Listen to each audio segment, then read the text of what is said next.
Take a look around lively old London, buzzing crowds, we sweat and we revel, red-cheeked shouts and songs in the flicker of the gaslight.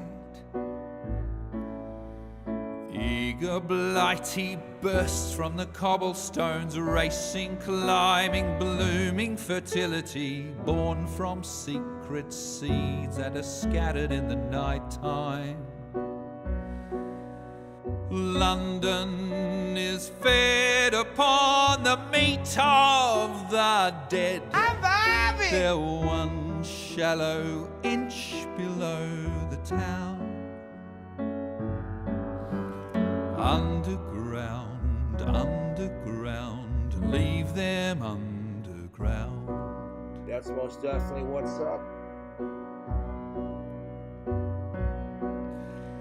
Them that whispered dreams that only poisoned us, them that told us lies of their bravery, them that preached of progress and put us in the poorhouse. Death to all of them. Them done horrid murder on bloody stages, them that loudly crowed their humility, lords and dames that sung in the chapels on a Sunday. 16 times the detail. All quiet now, their mouths are stopped up by mud. They lie flung in rags and make no sound. I'm vibing! Underground, underground, leave them underground.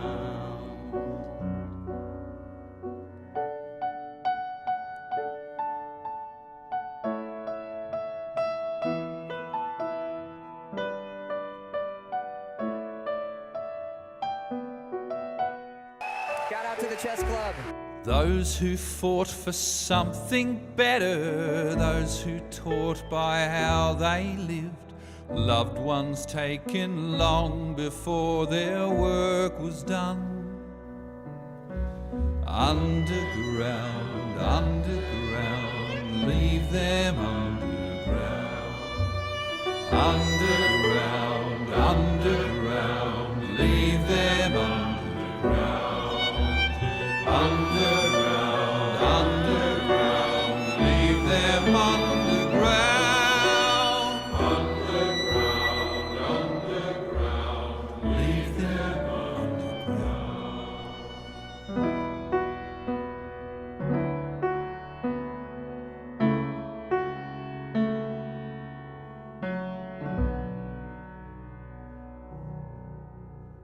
Welcome, everyone. How are you? Are you vibing? Are you feeling good? There it is. Moody London music. How's everybody doing? My face is super red. It's like very red. I think it's a mixture of sunburn and then also this new like face thing that my doctor had me try. It's like a lotion. And I don't think my face likes it, so I look like a lobster. The red shirt isn't helping either. But what are you gonna do? I think it's a mixture of sunburn and a chemical burn. It's a lot. I get up with the kids every morning, and then I go down and I get them dressed and in new diapers and get Lockie breakfast and all that good stuff. So I get like 2 hours with the boys in the morning before Nikki gets up and comes down. And this morning, we got up, we did our normal thing. But when Nikki came down, she saw my face and just would not stop staring. I was like, don't look like you look at me like I'm infected with like the cordyceps fungus and you're about to put me down. Like, can you stop? Anarch is now a member. You're just blushing for us. Winking face. Yeah, that's what we'll go with that. We'll go with that. I'll take it. Thank you also, Kappa. $2. Can't wait to watch the Dragons Raw Dog 2 review. That's funny.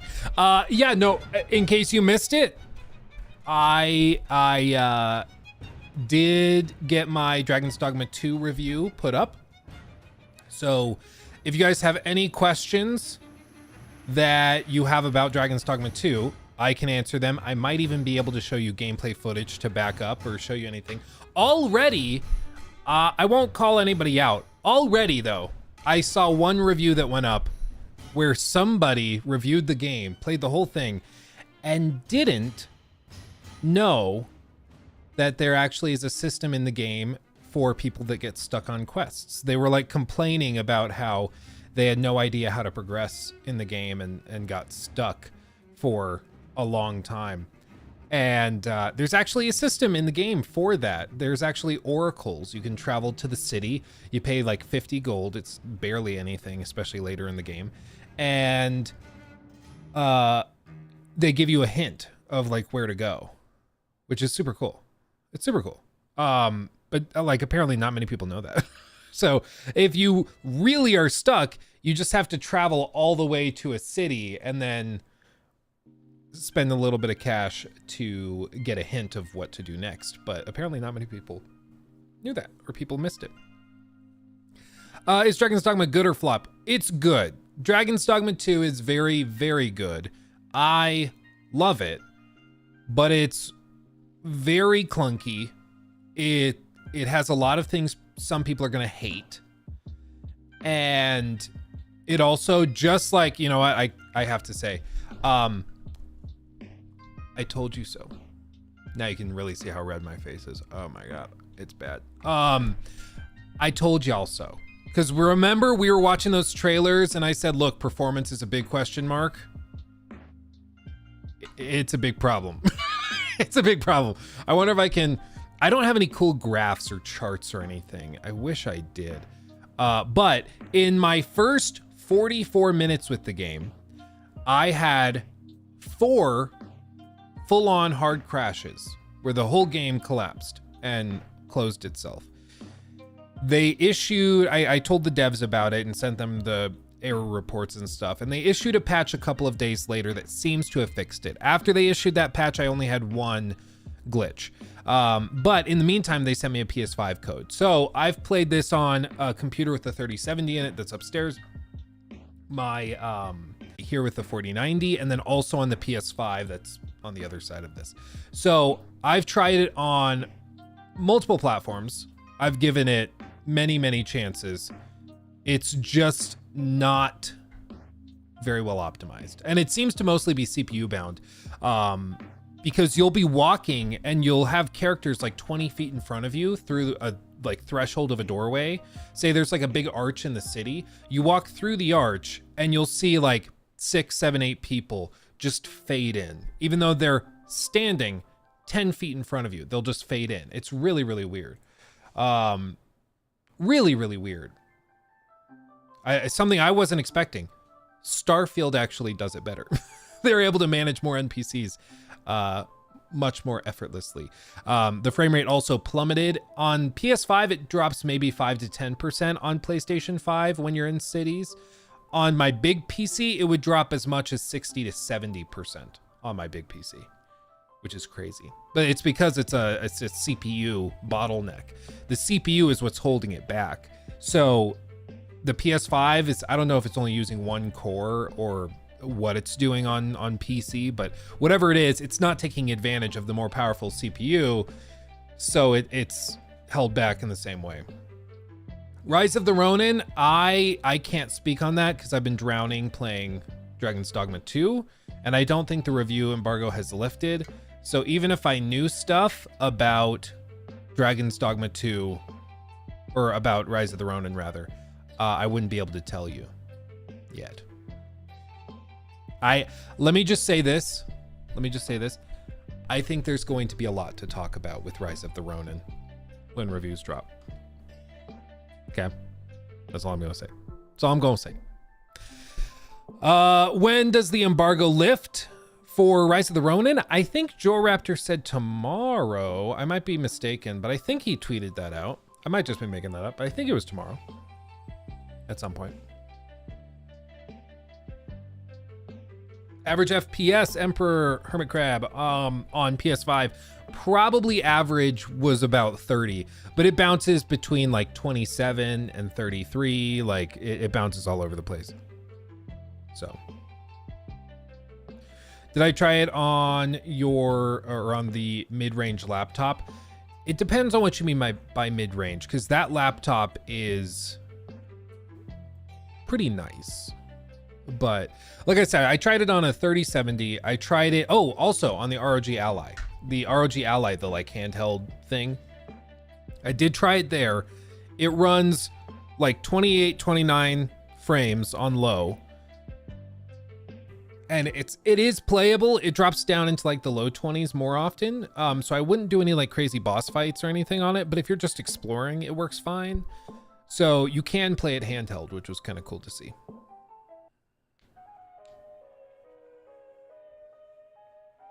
Yeah, the 3070 is the mobile version. It's the laptop version. Luke is red face replacing the red flag. I think that could be cool. What if for the flags we sell, it's just my face, but like stitched onto a flag? So it's Luke, red face, red flag. We'll workshop it. We'll come up with something. We'll brainstorm it. Steam Deck, I wasn't able to test it on the Steam Deck because I gave my Steam Deck to my brother.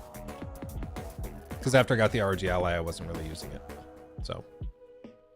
Elijah Tiemans donated $9.99 through Super Thank you, Chat. Elijah.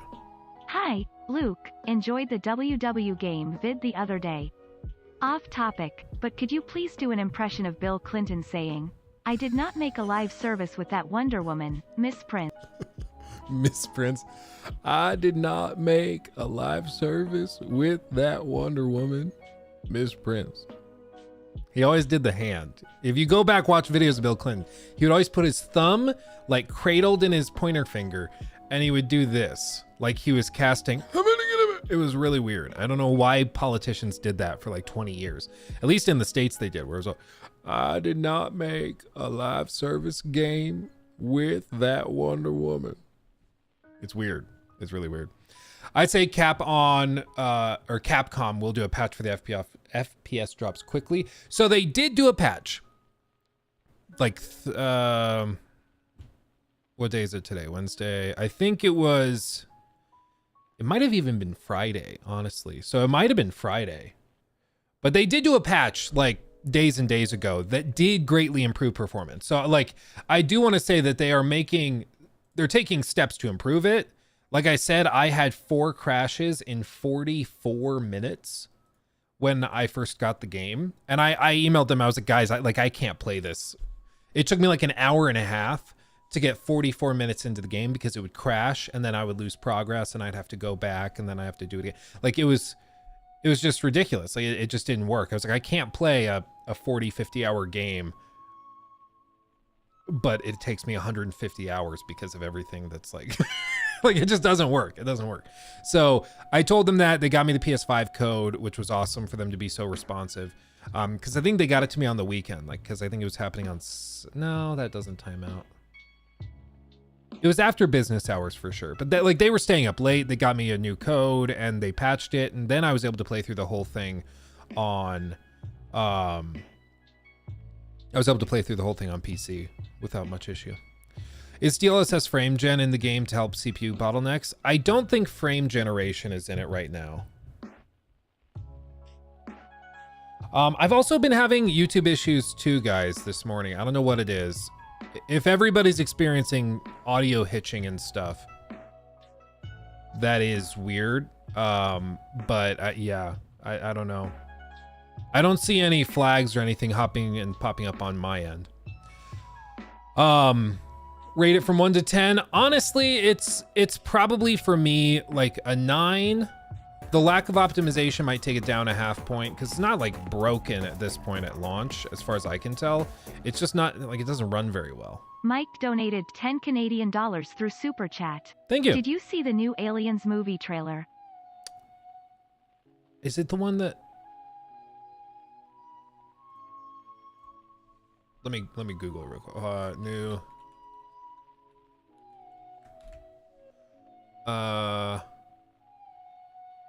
Is it the Romulus one? through Hulu and stuff, like from a couple months ago. Did they release like a brand new one? A new one? Oh yeah, 45 minutes ago. Yeah, I've not seen this one from 45 minutes ago. And I'm sure if we did watch it, I'd get copyright struck. But I'll keep that open in this other browser so I can watch it after stream, because that's interesting. I didn't know they dropped it. That's cool. And thank you for the super chat. Very generous. I don't know why the audio keeps pausing, or the music keeps pausing. What the hell? There we go. Okay. Anyway, let's see. Will you cover the Bungie marathon news about the lead director being replaced 9 months ago? Probably not in like a full video or anything, but just because like I don't know much about like Destiny or Marathon. I would say it's always, I don't even need the flag. I'll just put my face. I'll do the close-in. Look, it's always, you can't even tell which is the flag. I will say it's always a red flag whenever you see like a director leaving in the middle of the project for reasons that are questionable. Like for Assassin's Creed Valhalla, or as we like to say around here, Assassin's Creed Valhalla. They had the legitimate reason that like Ashraf Ismail, he was allegedly giving access to like Assassin's Creed games to Assassin's Creed fan girls to like get with them at parties, and it was really, really sketchy. He was definitely abusing his position, so he was welcome to leave. I don't know if he retired or was fired, or resigned or was fired, but he left like 6 months before Assassin's Creed Valhalla launched, and it made sense. Like it checked out. But with this, I don't know if there's a similar issue. Yeah.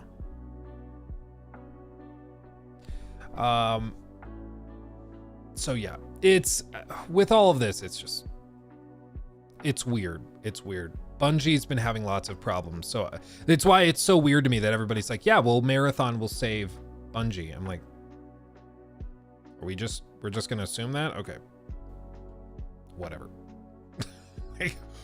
Okay, I don't know how you can do that. It's the same thing with like all of the people that are super hyped for the Konami like Silent Hill game and the Konami like Metal Gear stuff. I'm like, I why do you trust them at all? You know, like you didn't buy into anything they were doing for years, but now they're doing a franchise that you like, and so we're just gonna forget about all of that. Like, that's a great way to get burned, I'll tell you what. I would not trust them. Luke, how do you use Witcher 3 soundtrack in your streams and not get copyright struck? Most OSTs for video games are not copyrighted. Or, well, they are copyrighted, but they are not added to the YouTube like auto flag list for audio, because they don't want you to get copyright struck for posting reviews or gameplay videos or streaming it. The only companies that still do that kind of thing are like Nintendo, or there might be games that have copyrighted music where they weren't able to negotiate that. So like Mafia 3 had a bunch of Elvis music when it launched, and they paid out the ass to get the rights to it. So obviously you couldn't play that song and those songs on streams or in videos. You had to like turn on the streamer mode or whatever, which would just play different music. But most OSTs are not going to flag your videos or anything, which is a nice little cheat if you're interested. D'Anthony Parks donated $4.99 through Super Chat. If you're interested at all, you should check out Dragon Ball Sparking Zero. They just dropped 13 minutes of game footage. Dragon Ball Sparking Zero. I'll be real, I've never really been into Dragon Ball. I just didn't engage with it as a kid. So like I have no idea who any of the characters are. I just have no idea what's going on with it. I know like some of the memes that come from it, but like I just have no idea. I'm not familiar with it at all. Yeah, so yeah, if you guys ever want to use like for videos you're making or anything, some awesome music, most soundtracks you can just use. It's why even like non-gaming YouTubers, if you listen to it, you can hear them using video game soundtrack music, which is really funny. You know, it's kind of cool, but it's one of the little hacks of of YouTube is that you can use it. They're just glad that you're using the music from their games. But D'Anthony, thank you for that. I'm not opposed. I don't like have any problem with Dragon Ball. I just was growing up like you guys. I've told stories before. I grew up in like a very sheltered Christian fundamentalist household. So like Pokemon was satanic. Harry Potter, get out of here with that satanic witchcraft. Like any like fun pop culture thing was probably satanic. So Dragon Ball was one where I don't remember ever like anything specific with it. I remember them saying that Pokemon was satanic, but I don't remember anything about Dragon Ball. I think it just wasn't something that we would have been exposed to. Which is just weird, but man, Dragon's Dogma 2 performance on PC makes me sad. Hope they fix it, but something like Elden Ring still stutters on my PC to this day. Yeah, I mean, on the one hand, it's good that it's like a CPU bound or CPU bottleneck. Like that's good because it means that it's just a matter of optimization and figuring out how to properly order operations and redo some of the code and stuff. That's my understanding at least. So it can be improved rather than like it just runs at 12 frames per second because it's so poorly optimized. Because like the fact that playing on a $500 console in cities versus playing on a $5,000 PC will result in similar performance. That to me just suggests that it's probably manageable. You know, how do you feel about Dragon's Dogma 2 length? It's shorter than I thought it was. It just depends. Like, I think a lot of people were expecting Dragon's Dogma 2 to be like 80 hours, 60 hours, something like that. Dragon's Dogma 2, based on my footage, because I went back and I clipped like the main story missions together and tried to piece it together to figure out how long it would take to play through if you were just doing the story. And I think you could reasonably get through Dragon's Dogma 2 in like 20 hours if you wanted to. Probably even faster if you're really good at the game. That would not surprise me at all. I think you can get through it that quick. Now, you shouldn't play that way. If you play the way they intend you to, which is to just kind of wander around and meander, I think it's probably going to take you more like maybe 35, 45. If you're really exploring every nook and cranny, no spoilers, there's one spot I stumbled into which kicked off like 10 different side quests and stuff.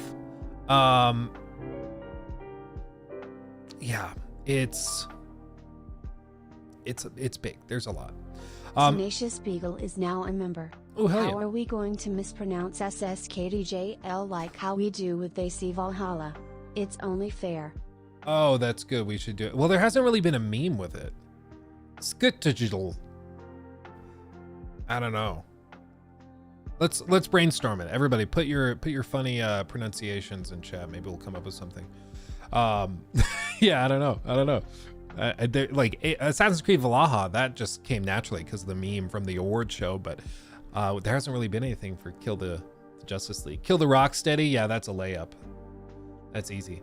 Also, thank you to Kappa for the 2. Is there seamless orbit to planet surface travel? In Dragon's Dogma 2? Kind of, yes. There's, again, no spoilers, but there's something that happens like at the very, very end of the game where you kind of do go surface to orbit. That's not going to make any sense till you play the game, but yeah, there kind of is something like that.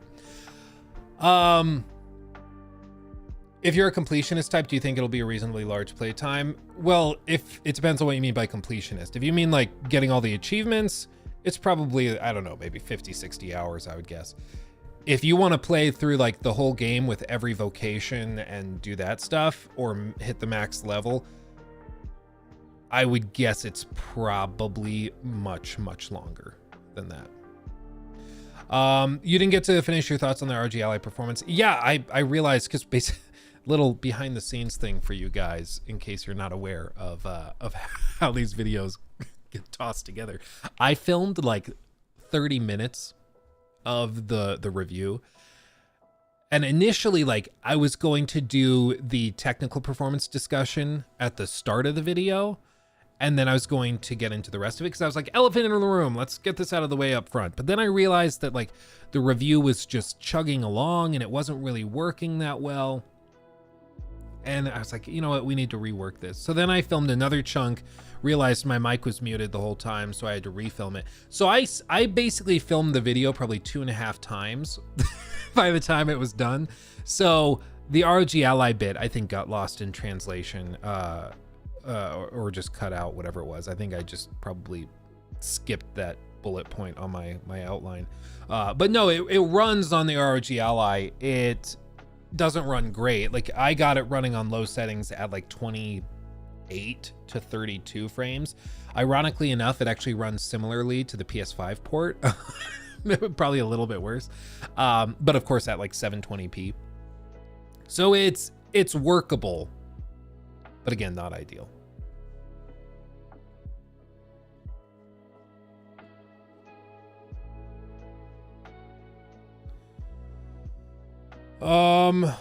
Did you watch or read other reviews of Dragon's Dogma 2 already? I saw Fighting Cowboy titling it Modern Masterpiece. I haven't watched the other reviews. I pulled up like the Metacritic thing to see kind of where people were landing because I was just curious. And IGN, I think, gave it an 8. PC Gamer, I think, was like 9 or 89 or something like that. So they're all floating around like high B range, which I think is about fair. Like I said, I'd give it like a 9, but the problems with optimization, I think, take it down at least a half point. So to me, it's probably like an 85. Once they polish it, probably more like a 9. That would be my guess. It's very good. It's very good. It just doesn't run anywhere near as well as it should, and there's also a bit of clunk. But seriously, like, there's so much in the game. Again, I wish I could be specific because there's just so much. But like, there's a like, how do I even do this? There's a secret thing / place / person / thing that you can find in the game that literally requires you to have a little intrusive thought at one point in the story and act on it. And that's the whole thing. And it could lead to a totally different thing. I'm trying to be coy, I'm sorry. But like, there's just so much here. And it makes me excited to go through on subsequent runs and see what else I can find. Did I find the Sphinx in my playthrough, and how hard was it to find it?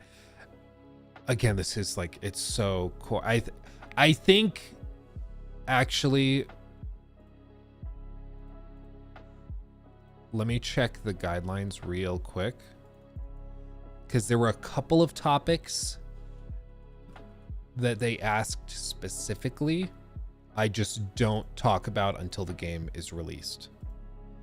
And I'm pretty sure there's a few of them, but I'm pretty sure the Sphinx was one of them where they were like, just don't even talk about it.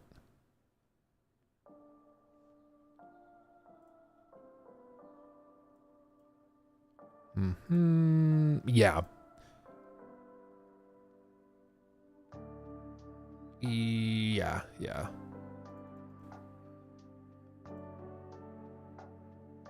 Yeah, there's like 6 or 7 things they don't want me to talk about. So ask me on Friday. And I'll be able to talk about it. But I'll respect them. If they just straight up ask me, like, can you please just not acknowledge or discuss any of this, I'll respect it. Which vocation did you enjoy the most? I played the most with Fighter. And it was very good. But like I say in my review, after about 15 to 20 hours, you'll start to hit a wall. You've unlocked everything you could unlock, and you're just kind of you're at a standstill, you know? So I probably enjoyed Fighter the most. I tried a little bit of Wizard before swapping out right at the beginning. So I'm just a little all over the place, but I liked Fighter. Luke, I agree with you that this new standard of games running good enough is ridiculous performance should be a priority for these game studios. Yeah, I mean, in case you guys missed the review or weren't able to watch it yet, just straight up, like, it feels weird that I have to describe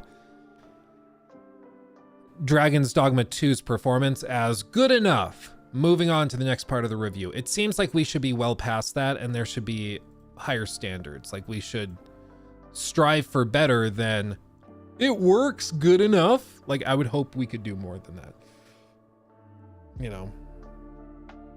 But the game runs like ass on PS5, which is what I expected. The way to go is on PC, end of story. Absolutely, Mark. I mean, if you can play on PC, that's the ideal. On PS5, it, like I said in the review, it's playable, but it doesn't feel good. It bounces all over the place, and like, it should be better. It just frankly should be better. What type of CPU do you use? I have a overclocked 12900K.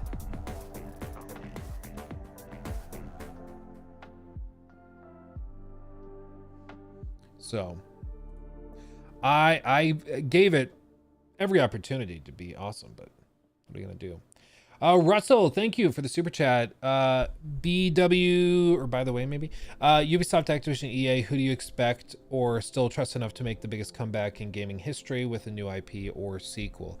EA, I have very little faith in, especially as they're announcing that they're gonna try to pivot off of these like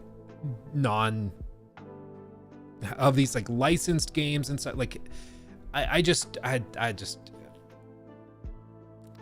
wouldn't give them much credit at this point. Like, even when they do Jedi Survivor, which all of their biggest bangers recently have been coming out of Respawn. They did win Game of the Year in 2021, I believe it was, with It Takes Two, but that was an EA original developed by a partnered studio. It wasn't even technically them. So it's just not quite the same. Respawn does good work, but they can't optimize for crap. So I wouldn't give them much benefit of the doubt. As for Activision, probably Activision Blizzard. I would like to think that Activision Blizzard and like Blizzard can come back and blow us all away, but does anyone really think that's going to happen? I mean,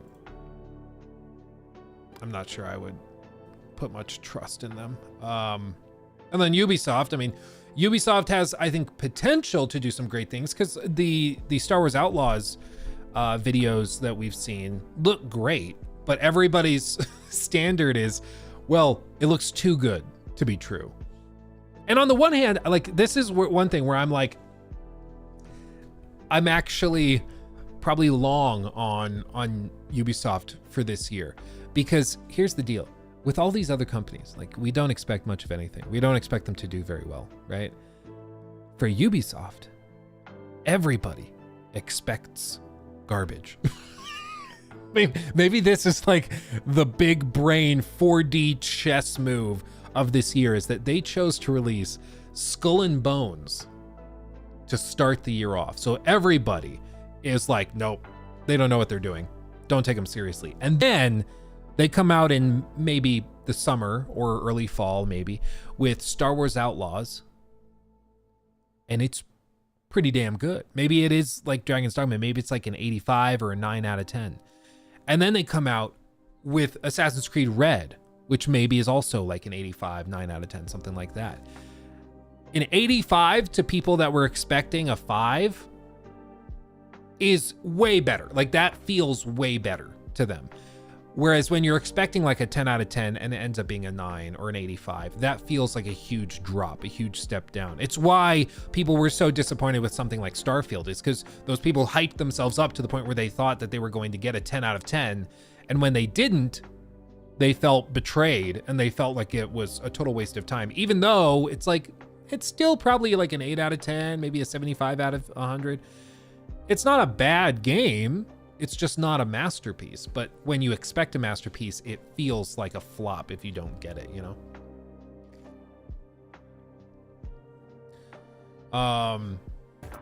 Yeah. Yeah, take the bar solo. You can destroy the barrier. Exactly, John. Crisco donated $5 through Super Chat. Thank you, Crisco. Hey Luke, will we be seeing you at PAX this weekend? I'll be there all 4 days. Hope to see you there. Yeah, Crisco, I remember you asking about it and everything. Basically, what we were doing is we got approval for our team to be there. And so then we were trying to like set up appointments and meetings and stuff. And I can't obviously disclose things that were discussed in confidence and privately, but basically post-COVID, there's a lot of remote opportunities, and we were interested in 2 or 3 things that are happening at PAX behind closed doors. And we were given the option to do those things remotely. So basically we were probably going to spend $5,000 to $6,000 to travel out there and then just do things that we would have done in person or would have done remotely anyways. So I decided to be financially and fiscally responsible and cancel our trip, unfortunately. But part of the reason we did that is because we are anticipating going to Summer Game Fest, and I would really like to go to Gamescom this fall. Those would be my hopes. Again, fingers crossed, but we'll see. There's also the opportunity or the potential for a lot of trips later this year. You know, I'm just like in an age, and this is part of it, is it's like in an age when a lot of people are like getting laid off and are really financially struggling, for me to go and spend like $6,000 to go on a trip to Boston that I really don't need to go on. That's not even like a vacation. It's just, it's just like go and walk around a show floor, which would be fun, no doubt. But like if it's going to be a business trip and there's no real business benefit to it, it's just kind of wasting money. So I figured it just maybe was not the best idea. So we need Luke at the Game Awards show. If Jeff would let me in. I don't know. I've been clear about Jeff. Like I respect the hell out of him for what he's done to help gaming grow and find a new audience. But I also think he is not a great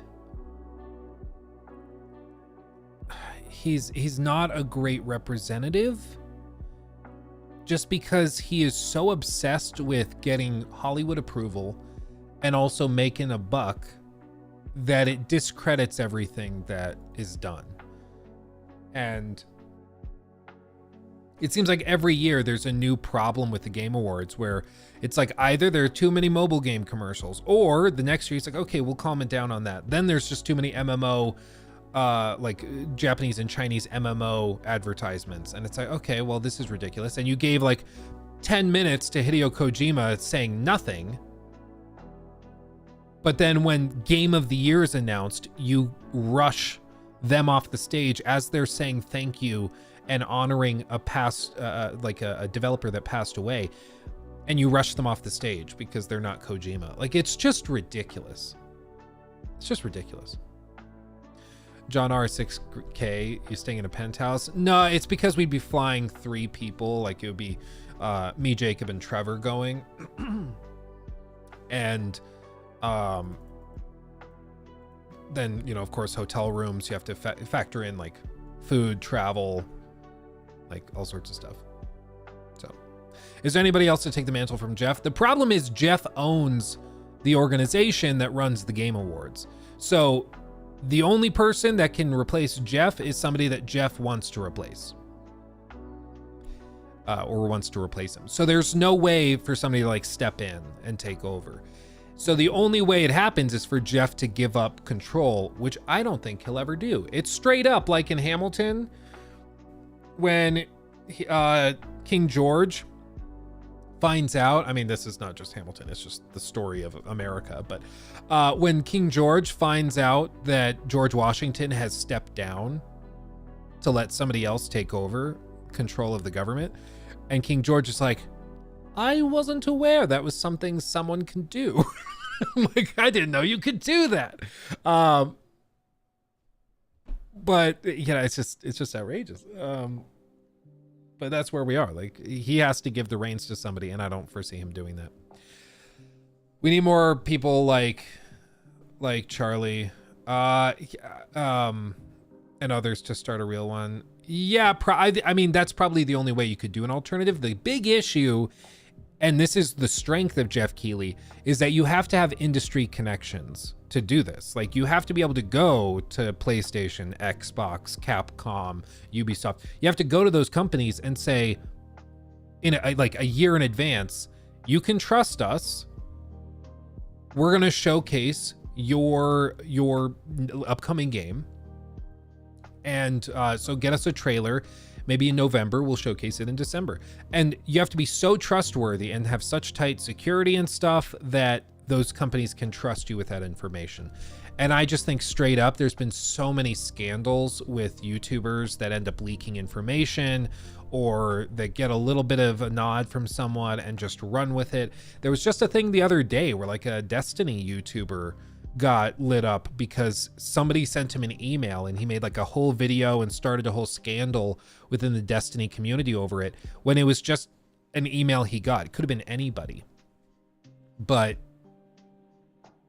like, I think the standards are really low for YouTubers, and that's why a lot of companies just won't trust YouTubers with it. It's why, like, I would not be surprised at all if for GTA 6 there are no codes, no early access or anything that go out to YouTubers at all. I think you probably just see it going to like IGN, GameSpot, big companies that haven't had a history of leaks, but I don't think there'd be anything Mark else. Donated $5 through Super Chat. Knowing that the specs of the PS5 Pro have leaked, do you think the game will perform better? The game? Do you mean Dragon's Dogma will run better, or just games in general? I mean, I think that there will probably, just like with the PS4 Pro, there will be another option that's like a performance ultra mode or a quality ultra mode where it's like 4K 60 with less upscaling and stuff. But it's still like, the thing we saw with all of the leaks and stuff is that PlayStation apparently is going to be relying on their own upscaling tech, which might work way better than DLSS or FSR. We don't know. But apparently they're trying to do that. And for me, it's just frustrating because I'm like, I think these developers are just getting overly reliant on AI upscaling techniques to polish their games. Like, it runs like garbage. It's fine. Just turn on DLSS. Render it at 720p and we'll just upscale it. And I just don't think that that's a good way to do it. What was my average frame rate on PC? On Dragon's Dogma 2, it was around 100. Some areas, for whatever reason, it was like 120. Other places, it was down in the 80s and 70s. In cities, it would drop anywhere down to like 50, 60, or all the way down to like 25 or 30. It was kind of all over the place. It would also depend on what time of day in game it was, because during certain times of day, more NPCs are walking around. And if there's more NPCs walking around, the game just plummets. So it's weird. Do you think it'll be a big enough boost to warrant selling your standard PS5 in favor of buying the Pro? For most people, probably not. Like, honestly, I don't think most people can really tell the difference between like FSR2 and FSR3. I don't think most people can tell the difference between DLSS quality versus DLSS performance. Like, I think most people, they can tell frame rates because that's something you just feel. But I don't think that a lot of people notice the issues with like sharpness and detail anywhere near as much as others. Yeah, I could not until Digital Foundry showed me. It's just different. Like, and it also depends on your display, frankly. Like, if you are playing on a 32-inch TV from Best Buy you got at Black Friday, and you're running like a PS4 or PS5 rather Pro versus a regular PS5, I don't think you're really going to be able to tell the difference because everything's kind of compacted in. But if you're playing that on a big 120-inch diagonal projector screen at 120 hertz or whatever, I think you will be able to tell the difference. So it just will matter on the rest of your setup. You know, with all of these premium devices, they are only really worth getting if the rest of your setup can keep up with it. It's why, like, back when I would sell home theaters and design home theaters for people, we had these like really fancy speakers we would sell people. And it was like, okay, if you want to buy these fancy speakers, awesome, they will sound amazing, but you also need to buy the high quality amp, you need to buy the high quality cables, you need to buy this power supply that filters and cleans the electricity before it goes to your system, because Colorado has super dirty energy. You know, there's all of these other cascading things. So you might look at it and be like, wow, a $2,000 set of speakers, just bookshelf speakers, easy peasy, my audio will sound great now. No, you need the $2,000 pair of speakers, and then you also need all of this other stuff to make it work the way it's intended. And I think it's similar with something like a PS5 Pro, where you can get it, but you still need a really high-end TV. You still need, like, the proper devices to complement and display it. What the hell is dirty energy? It's basically Colorado has a lot of fluctuations in voltage and things. So what will happen is you will have maybe like 125 volts coming, and then 120 volts coming in, and then it drops down to 117. It's just kind of all over the place depending. And so what you can do is you can get devices called, well, they're just power supplies, but you can get these devices called a power management,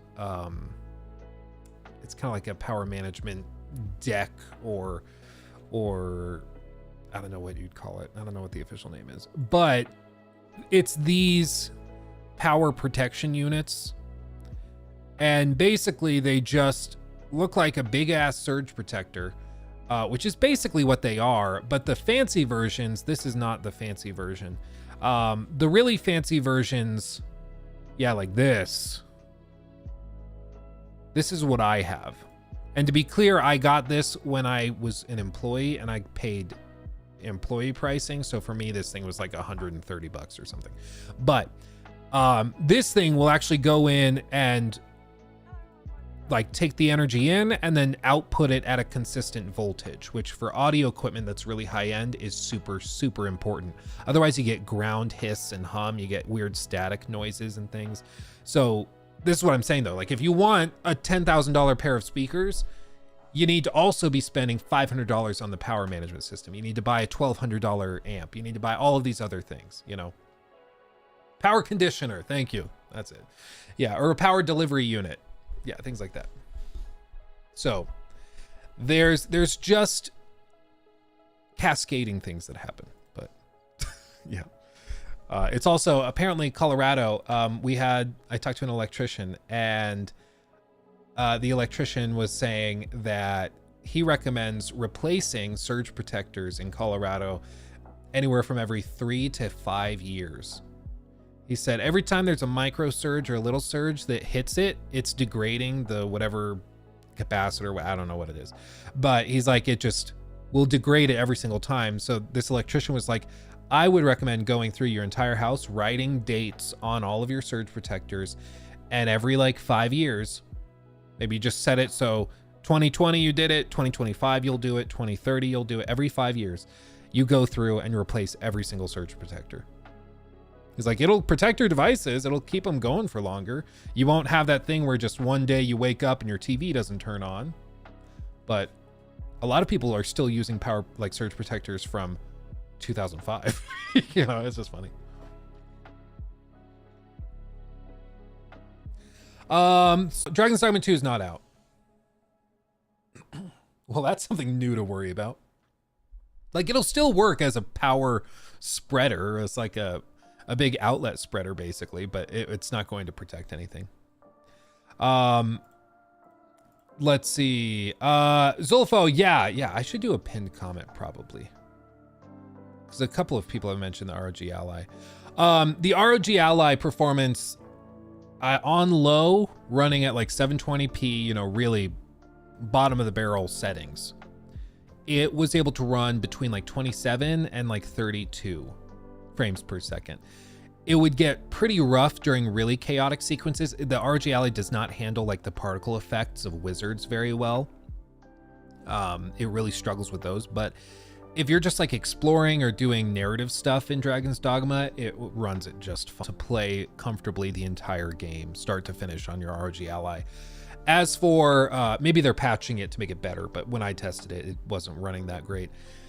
And then PS5, it's more consistent. Like I'd say PS5 is the most consistent performant platform I tested, where it runs close to 30 most of the time, but when it drops, it really drops.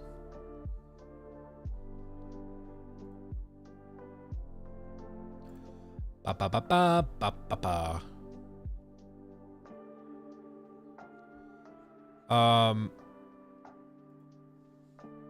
Ba, ba, ba.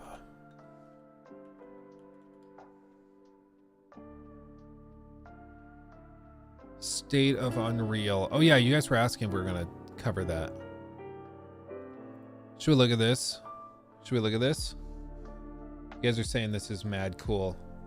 I'll pull it up.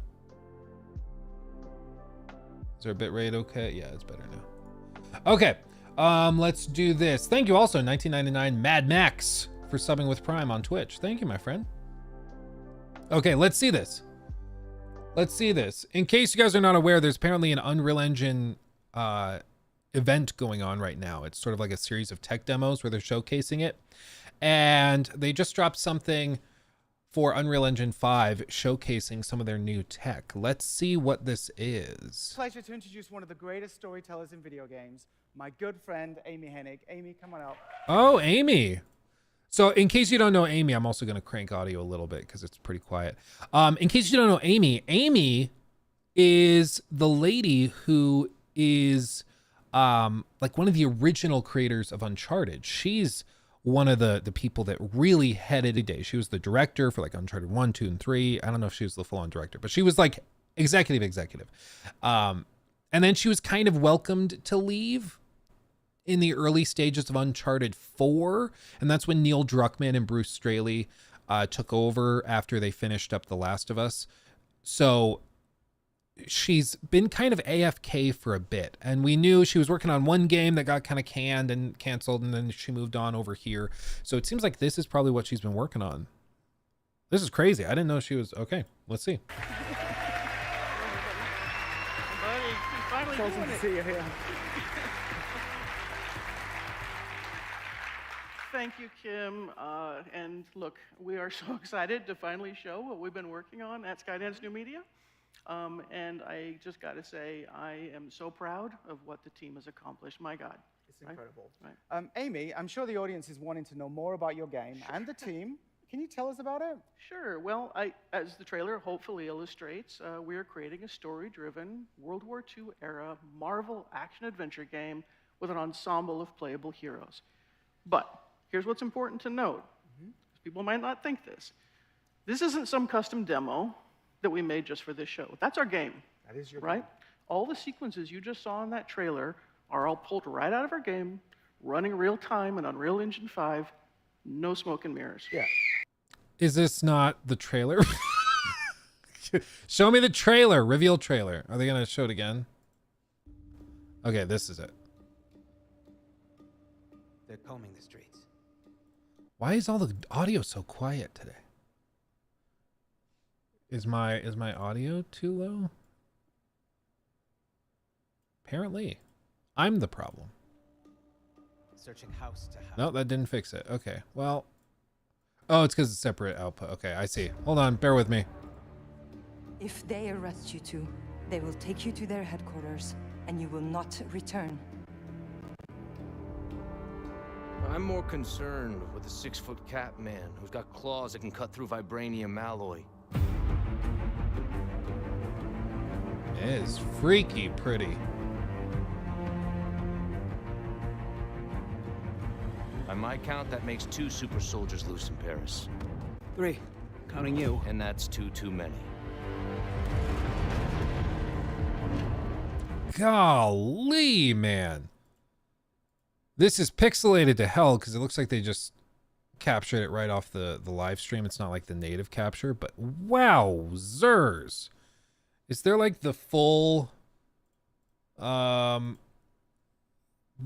tech demo footage? That's the same one. I want like... Oh, wait, no, this is the 4K version. Awesome, awesome, awesome. Okay, keep it at 4K. This is outrageous. The materials work. The subsurface scattering. The teeth look great. Like, wowza, canowza. And ultra-wide. When do we get trailers with ultra-wide? Star Wars Outlaws and this. This is crazy. Just loose in Paris. 3, counting you. And that's two too many. Look at that. I'll be there before the sun rises. Before the Germans, before that American. Okay, that did not even... This doesn't even look like a video game anymore. I know we say that like every generation. We're like, wow. Wow, it looks so photorealistic. Then you realize they're talking about a PS2 game. But for real, like, come on. Look at that. That's ridiculous. That's just outrageous. This has been found. Please, just stick to the rooftops. Be careful, stand wasami. When am I not?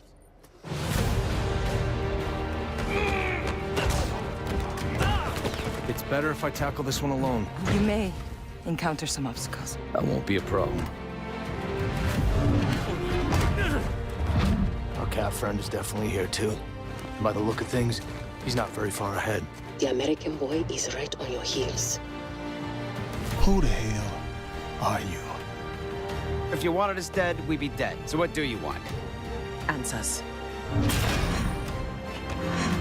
That's far enough!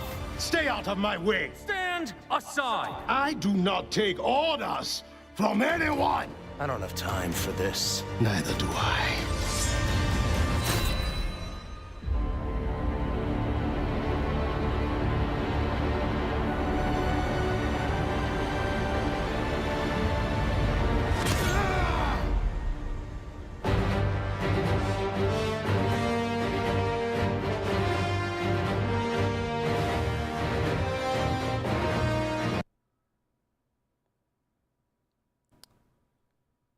That is so outrageous. It's tough to like even put it into words. It's just crazy high fidelity. Now, of course, it goes without saying, or at least it should. Amazing graphics do not an amazing game make, okay? Does not amazing game make, okay? But it sure helps. And when you're talking about a cinematic game, having great presentation does matter. This is like a similar vibe, honestly, to the original announcement of another game people thought was going to be stunning, brave, and beautiful. This is it. It happened at E3 2013. Anybody know what game I'm gonna point to? Anyone have any idea? Yeah, somebody already said it. Agent. This trailer dropped at E3 2013. For all of us. An age of scientific marvels. And yet, underneath the brass and steel, the old struggle endures.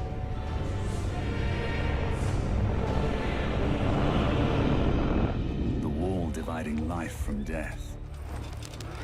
Looks amazing, right? Announced, this trailer is from over a decade ago, but we all kind of know how that ended. I mean, I'm saying this as somebody that likes the Order 1886, and I consider the Order 1886 to actually be responsible for a lot of the sort of cinematic trends that came after. I love it so much. I have the collector's edition up here. That right there is the collector's edition for the Order 1886. I got this off eBay. Some lady had like broken up with her boyfriend and it was still in its box in the garage and she was selling it to like be spiteful or something. I happened to just get it at the perfect time. So sorry, dude, if you're wondering what happened to it. I just love the statue, and the sculpt is beautiful. The paint job's really well done. So I've had this, and I've kept it on the shelf for ages. So if you're ever wondering what that is, that's what that is. Yeah, in the back. But I think the Order 1886 is responsible for a lot of the talent and the techniques and systems that would eventually be used in games like The Last of Us Part 2, and games like Sony Santa Monica's God of War 2018. And what's interesting is that a lot of the developers from Ready at Dawn would end up moving to those studios. So a bunch of devs from Ready at Dawn ended up just getting absorbed into Sony Santa Monica, which is really interesting. And then also Naughty Dog. So it all kind of shifted forward, which was kind of cool. And I think that they deserve some credit. Now, I'm not saying that this is going to be something similar, like, oh no, they're going to ruin it. It's going to be 3 hours long. I'm not saying that. I do think in the past, in decades past even, whenever there's one part of a game that is so fantastic it defies comprehension, there's usually something else that suffers as a result. You know, it's like if I give you 10 beans. I don't know what to even say. Oh, I guess I could, let's do a live demonstration. Okay, I have a bunch of screws and bolts from when I replaced my water cooler on my computer. Will this work? Yeah. So I've got all these screws, and these represent units of budget, units of currency, right? So I've got all these, and these are my budget that I can apply to different things. And maybe over here, like this side of it is maybe gameplay, and then this side is going to be all like narrative and maybe graphics and presentation stuff. So I can take some of the budget and I can put it over here, and I can do this, and it's pretty evenly spread. Graphics aren't amazing, but it's a good game. Or I can take all of the budget, put it on the graphics side, only a little bit of effort goes into the gameplay, and it looks amazing, but it doesn't really play like much. And that's kind of where the Order 1886 ended up. So like there's usually in the past always been a balancing act of figuring out where to put budget, time, resources, effort in order to get that good balance of great presentation, but also fun gameplay and systems and things. And that's how it's been in the past. The promise of Unreal Engine is that Unreal Engine 5 aims to make it so the budgetary cost for achieving this level of fidelity is so low that anybody can do it. That an indie team could get a game looking this good and running this well. And so then all of the resources can be put into gameplay and everything else at the same time, because it's not actually that difficult to achieve this level of fidelity. Whether that actually is the case or not really is in question. We finally found a reason to use that camera angle. Exactly. So I think it looks awesome. Doesn't mean the game's going to necessarily be great, but it does look really, really good. Let's see the rest of her explanation now of it. A member. No, It's lie, my I pleasure kinda to like introduce- this. A-okay hand. No, I kind of like that. Oh, good. Yeah, no, I think it looks good. I like it too. And thank you for re-upping your membership. And honor every nuance of our actors' stellar performances. So we've been incredibly grateful to be able to partner closely with our friends on the MetaHuman team to tell our story. Tell us a little bit about the vision. The MetaHuman system is what they're using. Now, one of the interesting things, those of you who are like OGs to the Luke Stevens live channel will know this. Were any of you guys that are in chat right now with us when we did the interview with the guy that was running the Titanic game kind of recreation? Were any of you here? I'm not sure. Because it was a while ago. It was maybe like a year and a half, 2 years ago on stream, right as we were starting all of this out. But when we met with him about it, we talked to him about MetaHuman and the use of MetaHuman in their process for like designing NPCs on the ship. And what he said was, at the time, their experimentation with MetaHuman showed that most people, like, for one, it was primarily good at making modern people with modern haircuts, modern fashion styles.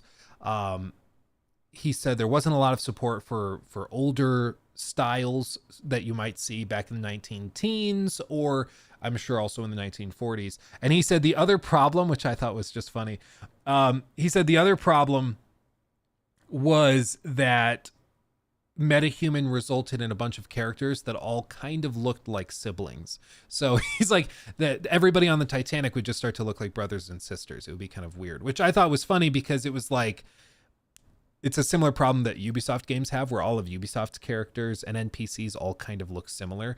Just like with, it even happened with Hogwarts Legacy where every player character kind of looked like that. So it's going to be interesting. Going to be very, very interesting. But let's see what else they go into. Our best. Yes, we're trying our best, yeah.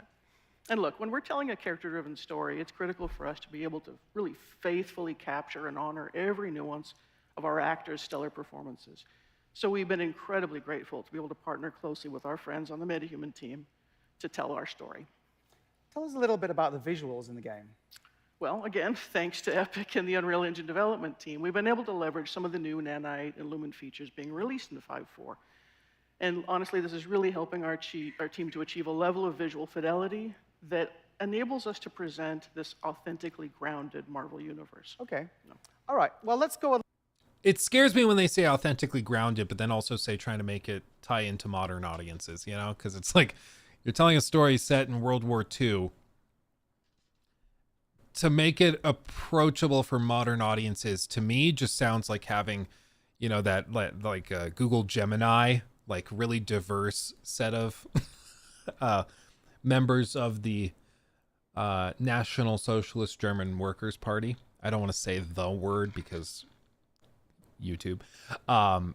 So it worries me. But what I will say is that Amy Hennig, she was one of the head honchos at Naughty Dog when they did Uncharted 1, which was like the stereotypical mid-2000s thing of a bunch of zombie members of the National Socialist German Workers' Party. And so it was interesting that, she seems to be going back to the same archetype for the enemies, which it's interesting. It's maybe what she's familiar with or comfortable with. But at least in that case, she didn't try to dumb it down or anything. So I don't know. Did I find the Sphinx in Dragon's Dogma 2? Oh, it's probably going to read that in a second. Jimmy Vong is now a member. Is purposely underhyping and surprise gamers instead of heavy promotion better? Lethal, Palworld, and H2 for example versus the usual promo strategy. I don't know if it's better because there's a lot of games that don't get a lot of hype and don't get a lot of marketing that just don't ever get any exposure and just don't do anything. So I don't know if it's better, but I think what we've learned in the last year is that you don't need a big marketing campaign to be successful. It might help, but I don't think it's necessary anymore. Like you can have the biggest game of the year or one of the biggest games of the year and do very little promotion before it launches, as we saw with like Helldivers 2 or Palworld. But it takes a lot of luck and word of mouth. Dubs donated $10 through Super Chat. Did you find the Sphinx in Dragon's Dogma 2? Thank you, my friend, for the Super Chat. I really want to talk about the Sphinx in Dragon's Dogma 2 because it's really cool. But they specifically asked me not to discuss that at all, in addition to a handful of other things that you will get acclimated to when you start the game. But they specifically asked me not to talk about it before the launch day on Friday. So I can't talk about it. I can't even say if I found the Sphinx or not. So I have to be tight-lipped. But I appreciate your Super Chat. I wish I could say more, but they just specifically asked me not to. Okay, let's see the rest. A little bit deeper and see some of these features that the team has used by firing up a level in the game. So real-time demo. Sounds good. Okay. First, I'd like to introduce two of my colleagues. Colin Hennon, our cinematic animation director. Yay! and Roman Adiola, our director of photography. So they're actually going to do that. Wow. Okay. Wait, why did this go away? Like, they used to do this in the early 2000s where they would do live demos of games and stuff. And then they just stopped. And I think that sucks. I love seeing these live demos of things. It's so cool. Also, do you love how all of the press in the audience has their laptops open so they can type tweets and stuff? It's funny. So Colin will be live and editor, and Roman will be on the virtual camera. Well, it's because I like when I say it's like a Midwestern thing. I know some people say Colorado is just Western, so I guess it's just an American thing. But we have little verbal tics where it's like we might say, "Yeah, no, I said blah blah blah," and it's like you directly contradicted yourself. You said, "Yeah, no." Which is it? You know, it's just a verbal tic. Or when I say, I don't know why they would do this. I know why they would do it. It's because like they don't do this anymore because it's a big risk. If the demo goes poorly, it makes everything look like garbage. It makes it look like you don't know what you're doing. It's embarrassing and it's just not worth the risk. You'd rather play a video of something you know works than take the risk of it failing. But that's why it's all the more impressive to do it live and show, look, we're this confident in it that we can just show you. It's so cool to see. Like he is at all of our performance capture shoots. So, if you all are ready, let's switch the feed and go back to that bridge environment. And let's see, yep, you're live, good, okay. So Colin, let's boom down and take a closer look at this environment. So to create a really immersive game experience, the characters and environments have to work together harmoniously. We can't just drop believable characters into a less than convincing world. So we need to start with authentic and densely detailed environments as the setting to our story. And look, because part of our story is set in 1940s occupied Paris, we needed the world to have a really believable and visceral level of detail and grit, as you can see here. So Roman, why don't we focus on the ground here for a bit? Now look at that. That's an amazing amount of detail. It would have been nearly impossible to get something this complex to run in real time. Yeah, and if I don't pause it and if I let it keep moving, the motion blur and the pixelation and compression kind of covers it up. But there's even like there's detail on each of these individual twigs. They're casting shadows. The leaves have their own reflections and different spec maps, and like this is just an outrageous level of detail. It's crazy. This is wild. This is breaking my brain. Without the new features in 5.4. So Kim, let's talk about some of the levels of detail that we're seeing here. Sure. So like, come on, if you saw that picture, you'd be like, okay, it's a picture of the ground. Congratulations. But no, this is like this is running in Unreal Engine 5.4. This isn't real. This is one of those moments where, like, again, I know every generation we're like, wow, that looks so photorealistic. I remember seeing trailers for like The Last of Us Part 2 and being like, wow, it looks photorealistic. Now I go back, I'm like, no, it's a video game. I can tell. Like, it doesn't look that photorealistic. This actually does look photorealistic. Like, come on, this is ridiculous. This is outrageous. Fast forward to 5 years when Luke looks back on this and is like, no. Talking about Nanite's new adaptive tessellation feature. So she's talking about Nanite. Nanite has been out, but there's new features within Nanite that they're discussing here, which is just to be clear what they're doing. Whilst Nanite lets you create environments like you're seeing here of incredible detail, the memory requirements can become impractical to realize for such a level of complexity across a huge level, without the need for lots of instancing. And we thought that was a challenge and we wanted to deal with it. So Colin, let's actually strip this scene right down to the dirt. Strip so it. Folks can see what we're talking about. So, see how simple, this is relatively simple ground plane. Actually, let's show the triangle so you can actually see what's there. Just a few hundred triangles. Let's pop it back to the beauty render view. But with this new dynamic tessellation capability, we can actually displace that simple geometry and create new three-dimensional geometry of the quality that you're used to with Nanite. With nothing more than layering tile textures and using shader logic, you can make incredibly complex effects. So instead of me trying to explain it, let's get Colin to show the magic, and let's see a transformation of this face. This technique allows you to see an unprecedented level of geometric detail, but it's also memory efficient and can be changed dynamically in the It's like an runtime of your acid game. trip. So things like footprints or tire tracks or even supernatural effects, if you would want them, can be visualized. And just to show how this simple geometry has now been transformed, let's have a look at the triangle view again. There you go. What you expect from Nanite. So it's a really, really smart, interesting technique to actually get details into the games with the video compression. It's like, stop! This is like a nightmare for video compression. without crazy, crazy amounts of geometry. Let's switch it back to the detail view. Thank you. And of course, I don't care about triangles. Well, so the whole thing with all of video game tech is trying to make sure you have enough detail while also managing to fit within the budgets of the hardware. It's all just a balancing act. One of the coolest things I remember seeing way back in the day was actually from, I believe it was the making of The Last of Us. So it was the original grounded documentary, The Last of Us. And I remember specifically seeing this clip of them going through scenes. I wonder if I can find it.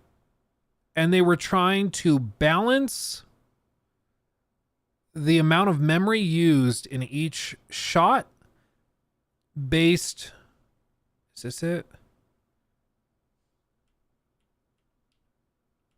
Maybe not. Well, this is kind of it. So, yeah, I think this is it. I just happened to... Damn, I'm good. So, like, if you look at this, this is what's happening whenever you're running a game where they have an actual, like, amount of memory that's being used for certain assets, for certain things that are going on. Back in the day with something like, say, The Last of Us on the PS3, you had a set budget for your memory that you could have loaded into scenes at a given time. And that, you know, this also matters for rendering it out, how many triangles are used in each of them. All of that matters. And you'd have to make sure that that fit within the budgets of the hardware. And you had to do it very, very carefully. So it could be the case that, like, having an extra chair or an extra couch or something in the scene would just break it and cause performance to tank. Now, these systems are so complex and so advanced that something like Nanite can do this in real time, can be loading things in and out, can be altering things in real time to make sure that you can have a super high fidelity asset with enough triangles and detail that it could fill up the memory of the PS5 by itself. But Nanite can then go in and alter it so that it is dynamically adjusted for the distance it is from the camera, for the number of pixels that would be used to actually visualize it, which is what's happening here. Like, you don't need a super high density triangle count on the circular sign because it's a flat sign far away from the camera. Same with the back of the cab, same with the door, same for this big panel over here. You just don't need that much detail in the geometry because it just doesn't matter. Whereas up close to the camera, where you're going to see a lot finer detail, it needs to prioritize that. So what you end up with is Nanite dynamically changing it without you ever really noticing it or needing to think about it. And the thing is, like, this is also, it can be a double-edged sword, because whenever you have a piece of tech like this that can do this and make it so easy to have a super high fidelity scene, it means you can just throw stuff in here and it looks amazing. The downside is that there's very little consideration for how these things could stack on top of each other, or if performance starts to take a nosedive and it requires more fine tuning. None of that has been done to begin with, because they're relying on the engine to do the heavy lifting of optimizing it. And if the engine isn't able to do it, or there's something wrong with how the engine is trying to optimize it for the given hardware, things just start to fall apart, which is how you can get these Unreal Engine games that all of a sudden start to look and run really, really poorly. Let's switch it back to the detail view. Thank you. Like, and of I course, hate that. Please as you can switch back. imagine, this technology isn't just useful for the ground and for the ground terrain. It applies to every detail in the environment. So let's fly over to that pile of objects on the left over there, for example. And Colin, while we do, can you kill those headlights for me? Thank you. Okay, so imagine our challenge. We're trying to authentically recreate a harsh winter in occupied Paris. That means every prop, every object, every detail, every rooftop needs to be realistically blanketed in snow. So now let's show how we can dial up the snow accumulation on these objects, right? And of course, we can dial it back as desired. Again, that's just so outrageous. In years past, if you wanted a snow-covered object, you would have to model it specifically with snow on it. Like, you have to manually do it. You have to manually do it. It's just outrageous. It's crazy. It's making me feel chilly, actually. Yeah, actually, it's a little cold up here. Or maybe it's just nerves. And remember, of course, like Kim said, thanks to this technology, this is all actual geometry. So you can see how tools like these would really empower even a small team to art direct and set dress their environments dynamically. It enables our artists to create a series of layers in the environment and then build up the complexity layer by layer by layer. And this is also why it's also at the same time kind of baffling to me that some of these games are taking so long to make. Because you would think if you can do this, they could have a board meeting and everybody comes in, they bring this scene and the directors look at it. Yeah, we need more snow accumulated. Again, 10 years ago, 5 years ago, even like 3 years ago, you probably would have to go, okay, we made notes, and then they're going to have to go back to their desks and work on it for a couple days, do more snow, and then bring it back in front of everybody and get approval on it. Now, in the meeting, it seems like you could just crank some dials and twist some knobs, and all of a sudden, it's working. It's ridiculous. Now, speaking of set dressing, let's go check out that fire barrel over by the watchtower we saw earlier. Yeah, that's the one there. And let's turn on a light to really illuminate the smoke coming out of the barrel. Thank you. Look at that. That's amazing. We could have never achieved effects this realistic in the past. So this is what we call heterogeneous volumes. In the past, effects like these would be done with particle sprites. But that's kind of a cheat that often breaks down and can look flat. It's nice from afar, but far from nice, as we say back in the UK. So if we look at the glow of the fire as it dynamically illuminates the volumetric smoke, you can see that light transmitting through the volume. You can also see that the smoke itself is casting shadows onto the wall. Love your Dragon's Dogma 2 review. Really compelling structure and verbal excellence as always. Verbal excellence. Thank you, my friend. I appreciate you, and thank you for watching it and for resubbing with Prime for 3 months. Wow. Golly. Yeah, that's wild. Yeah, man, I love me some Dragon's Dogma. Tell you what. These volumetrics can also mix with more traditional effects as well. So if you do want to put particles in there, fog, or even cards, you can do it. It all works in a unified way. You can run the simulation, the smoke simulation, in Unreal Engine natively if you want, or you can import OpenVDB datasets as sparse volume textures, resulting in film quality visual effects, volumetric visual effects, all running in real time that are totally responsive to dynamic lighting. Yeah, and I'm starting to understand, like, every time I see more of these demos, I'm like, okay, I'm starting to get why some of these big companies like CD Projekt Red were looking at it and like, okay, I think we can switch and it's okay. Like, and this is kind of the brilliance of Epic, who of course owns Unreal Engine and they run it, is that they have this cash cow in the form of Fortnite. And what they did with it is they didn't just sit on it. They then took that cash cow, they tried to make the Epic Game Store, which is sort of successful, but they're now going and they are pouring billions of dollars into developing this engine. Now, not many other companies in the world would be able to pour billions of dollars into developing an engine like this for games, for various forms of software. People are using it in Hollywood for scenes. People are using this. Even some cars are using Unreal Engine within the vehicle to like render the car in an environment. I forgot which car it was, but there's even, cars that are using this engine. So like whether you look at EA, they might spend 500 million. They might even spend $1 billion working on, I think theirs is Frostbite, Snowdrop is Ubisoft, I think. I always get it mixed up. But they're pouring money into those engines and they're impressive in their own right, but they are not capable of pouring the same resources into it as Unreal and Epic are able to pour into this. And you're seeing it. And the big appeal for these game devs is that if you just pay the licensing fees for Unreal Engine, and maybe you do a marketing deal where you release on Unreal Engine, or the Epic Store, I mean, you could end up seeing like huge returns. And now you don't need to employ a big staff of software engineers to work on your own proprietary engine that might still have issues, as we saw with Cyberpunk. Like, you just go forward with it. Yeah, they're the cheapest by far. Yeah, I don't actually know how the fees work out for Unreal Engine. I think they take royalties once the game is finished and on the market, but it hits a ceiling at some point where it's like a set percentage up to $1 million, and then after that it breaks down. I don't remember exactly how the numbers are. I think after the Unity debacle, it's certainly the cheapest. That whole thing was a mess. It just looks incredible. Is there a game that uses Unreal Engine 5 that runs well? Yeah, this is maybe you don't see this coming. Immortals of Avium actually uses Unreal Engine 5 and runs quite well.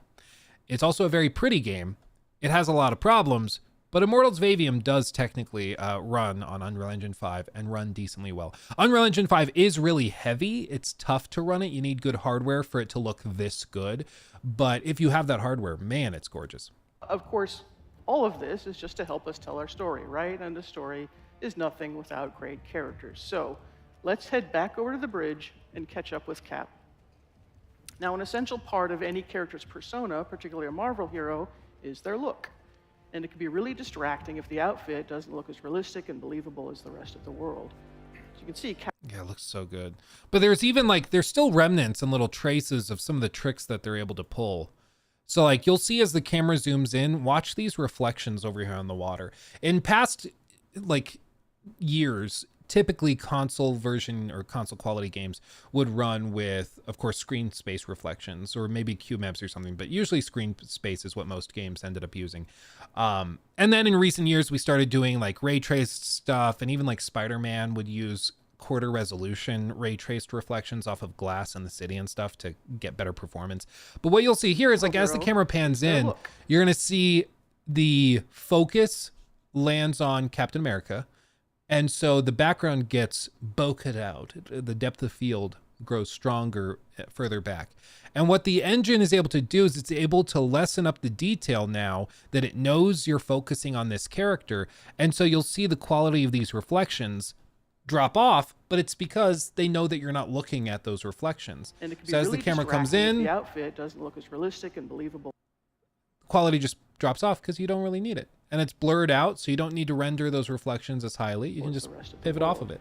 So you can see Cap's leather uniform fits just like you would expect in real life, with all the correct material properties and the complexity of creases forming as he moves. Dude, actual cloth physics in a game? What is this, 2008? Seriously, what happened with all those? It was so cool when we had those PhysX demos and PhysX systems in games with like actual smoke and cloth and stuff. It's just not even a thing here. It's like when I went back and I played Batman Arkham City again. And Arkham City has all these crazy dynamic systems with like papers on the ground, and you can walk and step on the rugs, and the rugs like flop around realistically. It was so cool. It was so cool. And now no game really does that, and it's so frustrating. But this actually is using it. It's awesome. It's why I've said for a long time, I would much rather these physical simulation things like realistic cloth or fire and particle effects and stuff like that, or rather physics effects with like snow and garbage on the ground and stuff. I'd rather that than some better ray tracing. I think rasterized graphics are just fine and work great. You can kind of play some tricks to get good reflections. I would much rather spend that processing power on physical stuff than ray traced reflections. From a technical perspective, this is where we can effectively utilize machine learning. We can set up and run complex simulations in a package like Houdini and import that data into UE. We then use this to train an ML model, producing film quality deformations that run in real time. But none of this matters without great facial performances. So let's bring Azuri, T'Challa's grandfather and our Black Panther, into this scene, this time with his mask off. But I know who you are, Captain. America's hero, dancing around in red, white, and blue underwear. That shield that you hide behind does not belong to you. You are unworthy of it. All right, And as he pauses here, Roman, why don't you go in really close and really show everybody the detail that we have in these models. It's insane, right? Like, amazing. It's essential for us to retain every nuance of the outstanding performance that our actor, Kari Payton, brought to Azuri's character. What you just saw there were untouched metahuman animator solves. So working with the metahuman process, we've been able to honor our amazing actors' performances and faithfully transform them into equally powerful digital performances. Now, of course, it all starts with the actor's talent, and we're fortunate to have two of our cast with us in the audience today. So I'd like to introduce Drew Moorline, who plays Captain America. Yay!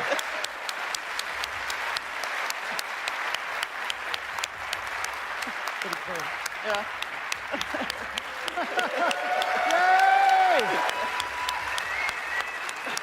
No handshake for you. I'm hugging. Brothers don't shake hands. Brothers gotta hug.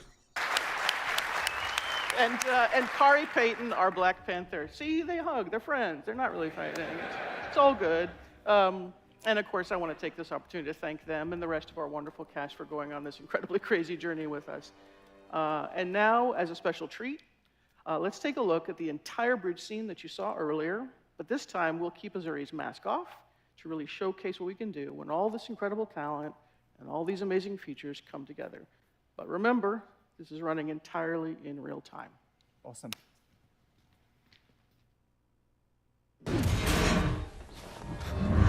That's far enough! I'm here on the business of the United States government. Yours is not the only business here.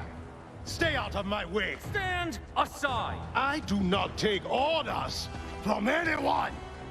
Turn around, boy. Go home. Look, pal, I don't know who you are. But I know who you are. Captain, America's hero, dancing around in red, white, and blue underwear. Says the man dressed like an overgrown house cat. That shield that you hide behind does not belong to you. You are unworthy of it. I don't have time for this. Neither do I.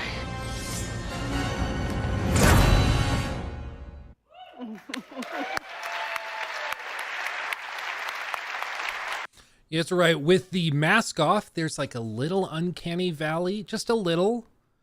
Because I think the face looks really, really good, but it like doesn't blend perfectly. Maybe the lighting or something with it. I don't know. It's just ever so slightly off from the costume. It's weird. It's crazy. This whole thing, though, is insane. All in engine, and just to show there's no cheating going on. Hey, Colin, can you show the editor and the sequencer timeline? I know you have your skepticism, but this is the most impressive thing I've seen in a video game in a long time. Even if it's funny in the end, I'm genuinely astonished right now. Well, yeah, I mean, skepticism, again, is only accepting a claim when there's sufficient evidence to accept that claim. And in this case, they are demonstrating in real time these technologies working. Like, this is actually working in real time. So for me, like, this isn't to deny this, be like, nope, still fake. That would just be cynicism and delusion. They're actually demonstrating in real time, turning these systems on and off. It is running in real time. There's no reason to think it's fake. Now, whether this makes for a good video game is up in the air. Whether this runs on consumer hardware is a question. As far as I'm aware, she never mentioned what hardware this is running on. Whether this is running on like a 4090, they don't have magic hardware. They're not able to like get the RTX 7090 or anything. So they're using hardware available, but I'm confident this level of quality would be achievable on this outrageously expensive computer I have here. At least with this demo that they've presented. You do see that it's rendering at they're going for 30 FPS, it seems, which is fine. And I think that, you know, games, once we start getting games with levels of fidelity that are this high, I think then you'll see the 30 FPS 60 versus 60 FPS debate start to calm down a little, as long as it's locked at 30. The problem is that we've been getting so many games that only go to 30 FPS that don't look like they should only go to 30 FPS. This, if it runs at 30, I'm like, fair enough. But like, with some of these games where we were like, that only, like Starfield, really? That thing can only run at 30 frames on console? Okay, man, you know, but this, there's reason to be excited for this. They're demonstrating in real time with evidence that this is real technology. And beyond this, like, you can see other games that are using these technologies as well. So it really is running on Unreal Engine. We don't cheat. Yeah. So, absolutely incredible. I've never seen performances in a video game that are so believable. The storytelling, the action, I can't wait. It's going to be so good to play. Anyway, Amy, Colin, Aiming for next year. That's outrageous. Yeah, and I mean, I can't put into words enough. Like, Amy Hennig is a legend. You might not realize it, but she is responsible for starting the trends that really kicked off with Uncharted. But she's responsible for some of the biggest trends in gaming over the last 15 years. She is an absolute legend. She hasn't done much in the last decade or so because every project she was working on kept getting canceled by like EA and stuff like that. Wasn't she the one working on Star Wars, like, what was it, 1313 or whatever? She was working on that looked amazing, and then it got canceled and canned, you know, all sorts of madness. Yeah, she was the one. Okay, yeah, I thought so. That means some Naughty Dog people will be over at that studio. I have no doubt. I would be shocked if she weren't able to bring some talent over, because there were a lot of people that were upset that she left. But the one thing is, like, all of her games were always a little bit more campy. If you play the original Uncharted games and then you go to Uncharted 4, they feel really different. And it's because, like, Uncharted 1 and Uncharted 2 have, like, supernatural elements. They're not taking themselves super seriously. They're not super grounded or anything. And then Uncharted 3 hits, and it's a little bit more grounded, but still has supernatural elements. And then Uncharted 4 hits, there's basically no supernatural elements. Everything is grounded in reality. And you can feel that shift in tone from the studio as they go about their way. And so I think that probably is going to be reflected in this, where the tone is going to be different. But that's not, I don't think that's bad. I mean, seriously, this is just so insane. Again, great graphics do not an amazing game make, but they sure do help, especially when you're trying to tell a story that's very cinematic and you're trying to do that. We haven't seen any gameplay. We haven't seen anything like that. So who knows what it actually is like, but it definitely looks very, very good. And they are affirming time and time again, this is running in real time. This is real. We are not faking this. This is happening. So I'm excited. And I mean, this is, again, another game coming out next year we didn't know about. It's wild. Yeah, it might just be, I bet $70 that's some button mashing game. Oh, it might be a button mashing game, or it might be like a quick time event game. That's one thing that we ran into with The Order 1886, is that it had some really cool sequences, but the really cool sequences were all tied up in quick time events. And since, like, it's funny, every 5 years or so, there's a new, like, scandal in the gaming industry. In 2014, 15, 16, it was all about QuickTime events. You remember everybody, like, freaking out over QuickTime events? It was like, oh, well, the game looks great, but it's probably all QuickTime events. And a lot of them were QuickTime event based. And then it shifted. The scandals became more about loot boxes and monetization. Nowadays, everything is about live service games. And if your game is a live service, immediately it's like -2. Everybody loses interest in it. It's like, okay, well, now I'm out. But you still get a lot of games that are like pretty big and very, very popular in the form of like even Final Fantasy VII Rebirth, or what was that? How it's just on the tip of my tongue. Well, God of War Ragnarok and Spider-Man 2, all of these games have a lot of QuickTime events in them, but nobody really seems to care as long as it looks cool and pretty. So it seems like people have calmed down on it, whereas 10 years ago, they would not have forgiven it. I don't know, the ziplining scene in the Order 1886 was a technical marvel. Yeah, so much of that game is a technical marvel. But one of the other cool things about the Order 1886 that they're doing in this Marvel game is the aspect ratio. I don't think this is a mistake. That you're seeing so many shots, well, all of the shots are in this ultra-wide aspect ratio, even though they would be capable of doing this in 60:9, they're doing it in ultra-wide. And the reason for it, I think, is because they actually have to render less pixels when they do it this way, so you can kind of get around some difficulties of rendering max resolutions at like 4K if you just get rid of a good chunk of pixels on the top and bottom of the frame, right? And then it also looks cinematic.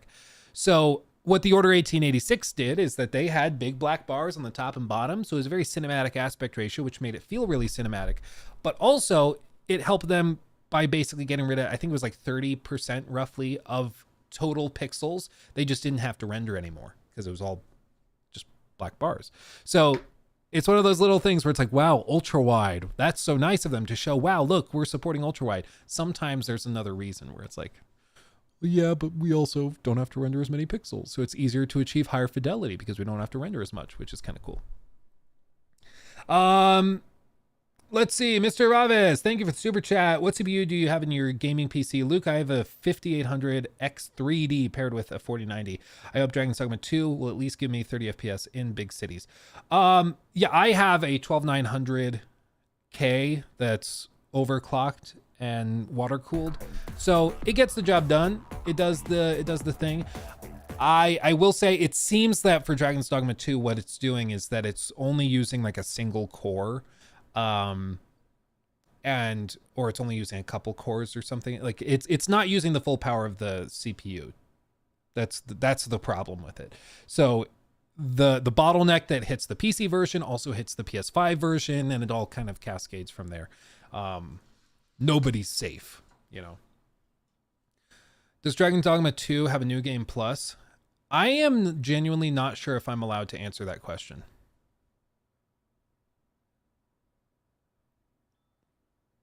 I am not sure if I'm allowed. I think that's one of the questions I'm not allowed to answer. So I will play it safe and not say anything because I don't want to get in trouble. If somebody's confirmed it, or if somebody has answered it, yes or no, but personally, I love movies. I watch a lot of them. Art house and more popular productions. I play a game. I expect some fidelity, but I prefer dynamism and fun. That's why Helldivers 2 is so great. Oh, yeah. Yeah. I hear Dragon's Dogma 2 is a bit easy. I don't get why these developers don't have difficulty levels to cater for all. It's easier than I thought it would be. It definitely is easier than I thought it would be. I was expecting it to be like Elden Ring, but from Capcom. But it's not quite like that. It's much more approachable in a lot of ways. And I think part of it is that as you level up, you do start to get to the point where like your damage output is just really, really high. And there's one little thing. I didn't mention it in the review. But if you get like downed, so say you're fighting a big ogre, right? And then he smashes you, just a fist on your dome, okay? And it zeroes out your health. You'll do kind of a ragdoll thing and fall to the ground. However, you would think that you're just dead and you either have to use a wake stone to revive yourself or reload. But during the process of the animation of you ragdolling and falling to the ground, it's basically left bumper to pull up like a shortcut wheel, and then you can tap up to use a healing item or like a potion or something, or you can pull open the menus and do that. And so even though you've just been crushed and you're technically dead, you can actually heal before the animation finishes over the course of like a half second to a second and just get back up just fine. So there's a bunch of times where you'll be fighting like an ogre or a griffin or a dragon or something, and it will just one-shot you. You'll go flying, you'll land, And before your body settles in to be still, you just quickly do like left bumper up, and then you take a potion very quickly and your health is back full. And you didn't die. So like if the game actually killed you when you probably should be dead because your health zeroed out, it would be much more difficult. But because they have that little bitty thing where you can heal while you're dying effectively, you don't have to. And it just keeps going and going. It's not like you can only do it once. You can do that indefinitely. So there's little bitty things like that make the game easier, you know, which I wasn't expecting. So there's little bitty things like that make the game easier. But if you were somebody that was just not using that or not doing that, and every time your health went to 0, you just set the controller down and you walk away. Like if you did that, yeah, the game would be a lot harder for sure. Also, little cheat, get yourself a pawn that has, I forget which one it is, but they have a personality type tied to them that will automatically craft and combine things for you. So as you find things in the environment, they will go and, like if you get 2 items that can be combined into a healing potion, they'll just do it automatically. So you don't have to pull up the menu to do it, which is awesome. So find yourself a pawn that will just do that automatically for you. They're treasures. They're awesome. So yeah. Is that a bug? No, I think it's a feature. My understanding is the original game worked that way too. But that's one of those things where players might be expecting it to be more difficult than it actually is. They give you that little like get out of jail free card, which is nice. How are the spawns of other players? How often do they did you have to switch other players' pawns? It honestly, it just depends on how frequently you start to notice them held back. It's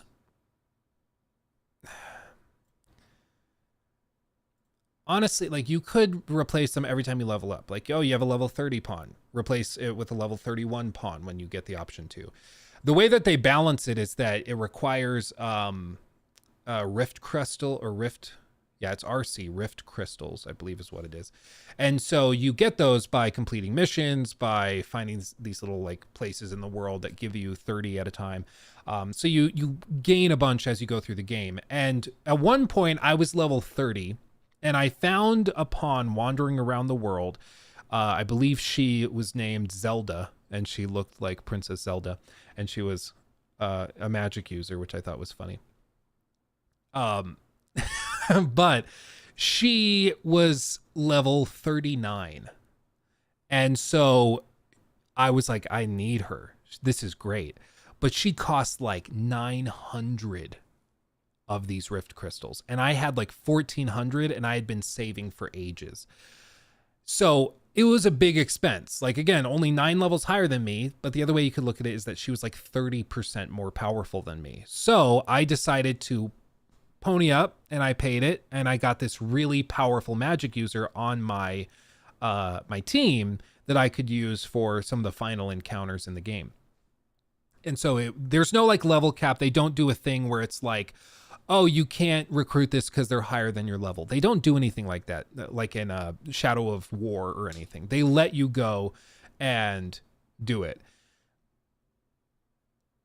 Is it the most like meta way to do it? Should you play that way? Like probably not. You should probably get like characters closer to your level, but it's not a bad way to do it.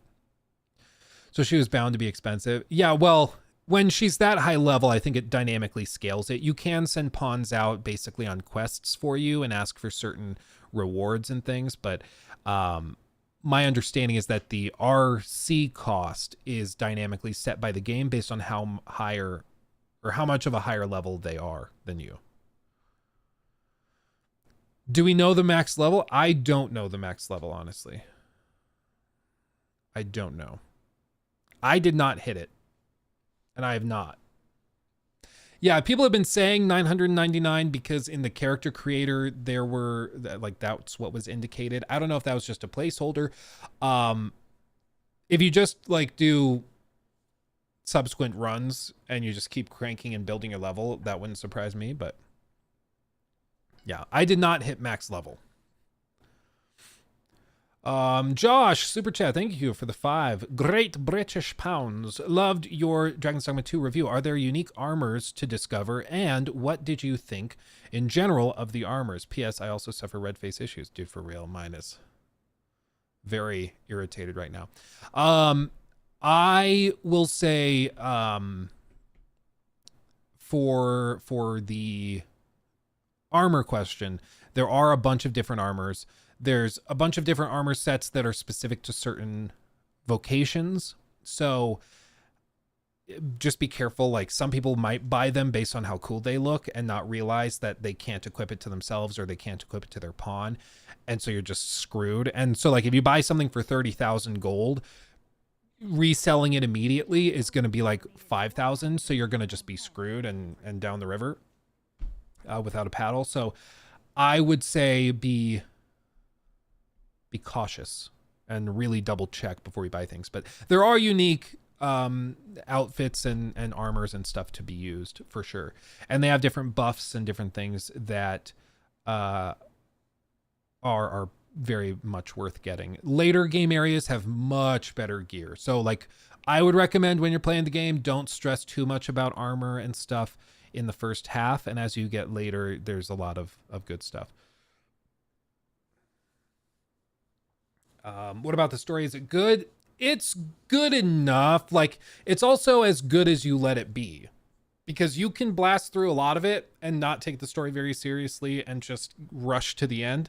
And based on my testing and my notes, I think you could get through the story in as little as 20 hours, if not faster, honestly, if you're really good at the game. And especially if it's like a subsequent run, or if you're using a guide and you know where to go and like where certain characters are when they say find this character, I think it will allow you to just cheat it and get really, really quickly through it.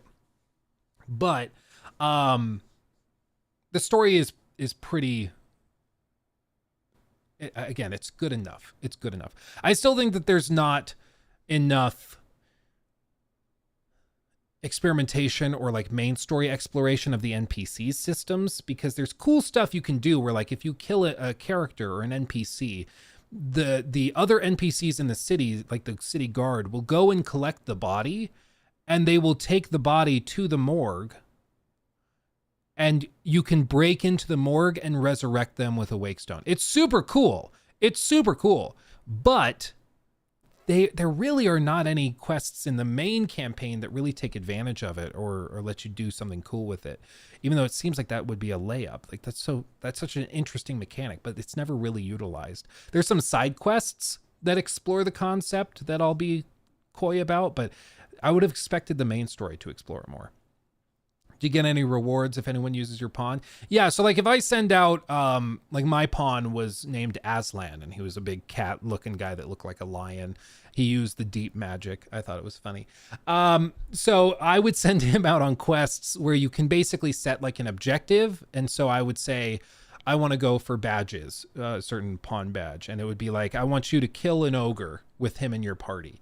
And so if the player that recruited him killed an ogre while he was in their party, I would get a certain reward, or rather the player would get a reward. So Aslan would get the badge and the player would get a reward that I would put up, and I could put up maybe 500 gold. So they have an incentive to hunt down an ogre with him in the party so they can get 500 gold. Or I could put in a cool crafting item that's really rare or whatever else.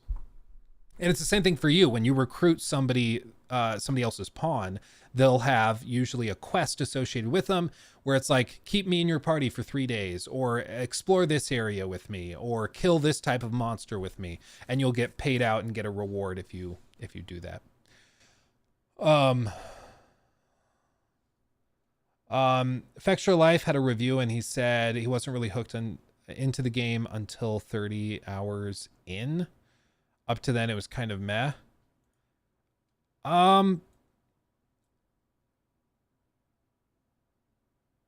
I mean, of course, it's up to him. It's whatever his opinion is, but that was not my experience. I was really into it.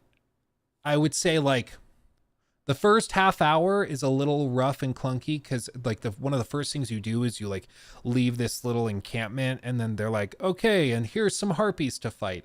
And my particular class, because I started as a fighter, I didn't have any way of attacking things in the air. So like the first encounter, little bitty encounter, after you kind of get your feet under you with your pawns and stuff, is against harpies that I had no way of getting to. And so I just didn't really know what to do, and I just kind of ran around, and I failed the little quest they'd given me associated with it. So it was kind of a negative experience because I was like, I just don't have any way to deal with that. And then after that, it was fine. You know, I started to get my feet under me as we ran forward, but upward slash, they'll like fly probably in game. It's like 10, 15 feet above you. And later, like you can get an ability to do like this jumping slash thing, and then you can get them really, really well. But, at that very, very beginning of the game point, I didn't really have a way of getting to them. So I had to like stand in the back and wait for Aslan to cast spells to get them down and stunned. So it was a little jarring, right?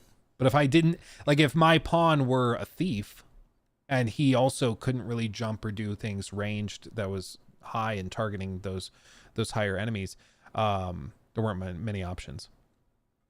Are there skill trees? Not really skill trees. It's like a list of abilities that you can equip. So it's not really a skill tree. Like there are certain abilities that you can upgrade like once or twice. But yeah.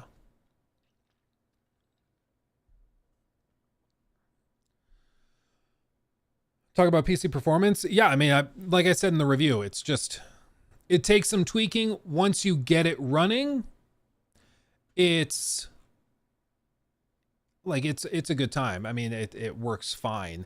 It's around 100 to 120 frames on my rig, but in cities, the rate would plummet. I mean, it would just collapse, unfortunately.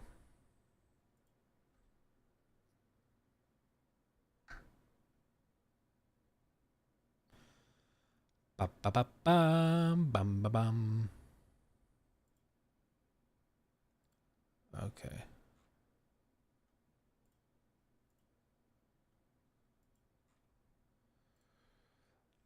Dun, da, da, da, da, da, da, da. Are the cities huge? They're like, they feel real. Like they feel actually laid out and realistic. It doesn't feel contrived or anything, but yeah, I mean, they feel good. It's just, I didn't really love spending a lot of time in cities and stuff because performance would just take a nosedive every time I stepped into one. So my understanding is they're working on a patch for it. They're trying to figure it out. So they're taking steps to figure it out, but yeah.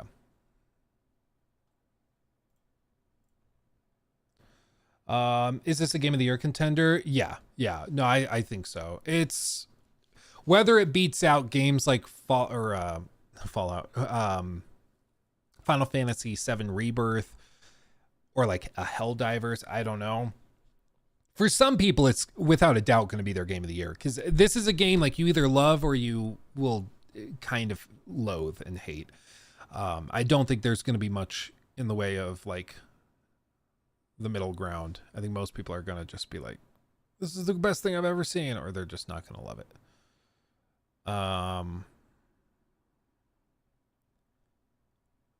Let's see. Were there any other cool things shown off during the Unreal Engine 5.4 thing? Oh, more Dune Awakening footage.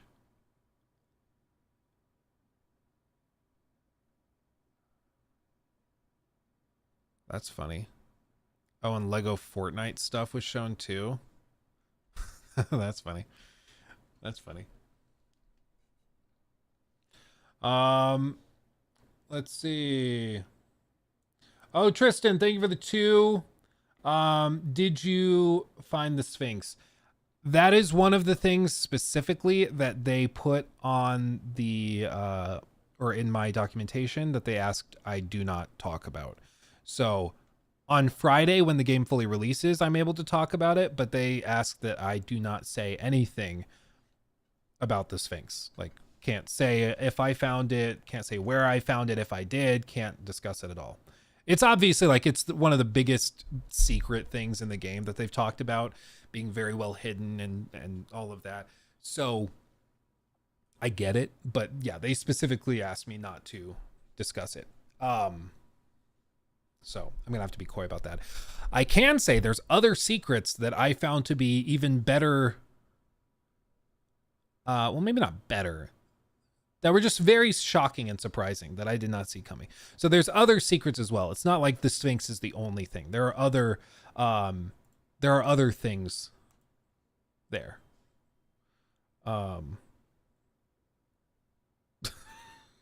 Sorry, my family has a group chat where they all post pictures and like share updates of things going on in their lives. And so people will post pictures, and you know how if you have like an iPhone, you can hold down on the picture and say like put the heart emoji next to it, and you like reacted to the photo with a heart or like a thumbs up or whatever. And if you are in a group chat, it'll say like Luke loved the image or loved that image, or Luke emphasized that image, right? My little brother, he doesn't like fully get that, so he will type out Eli loves that picture instead of like doing it by actually pressing it. It's just really cute because it'll be like sometimes there'll be a slight misspelling or something flips around, and it's very funny. It's very cute. Let's see. Spencer Corpus, thank you also for the super chat. All of these, I guess, is it muted? Oh, I see what it is. It's because if they're under 5, there's no text to speech, so that's why it's doing that. But Spencer, thank you for the super chat. How do you avoid attacks in Dragon's Dogma 2 without a dodge? Well, it depends on your class. Some classes have ways of getting away from attacks quickly or getting out of the way quickly. Some classes don't and are very slow. It's just there are different ways that you have to play each vocation. Like you're not going to play every vocation the same. They don't share every move. Like some classes, if you select them, you will never be close to the boss. You need to stand far away. You cannot do that. And other classes, you will have to be up close because you have no defense for like ranged attacks that come into you. So it's just very different based on which vocation you play. Some people will love it. Some people, again, will hate it. But, you know, that's why it's nice that you can change vocations pretty easily. It's just, yeah, it's certain classes you won't have a way, really, especially before you get certain abilities. You won't have a way of dealing with ranged attacks or with big melee attacks. And so you just have to find a way to play according to your vocation and play style. It does matter which you pick. It really does.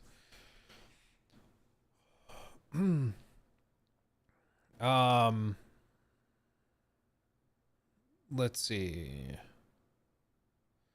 Is it a silent protagonist? Yes. I don't think. I mean, there's like grunts and stuff, and like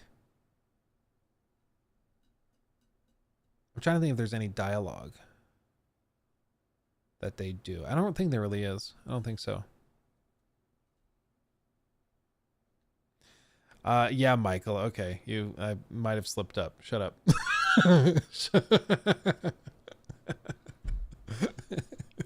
Oh man. Damn it. Damn it.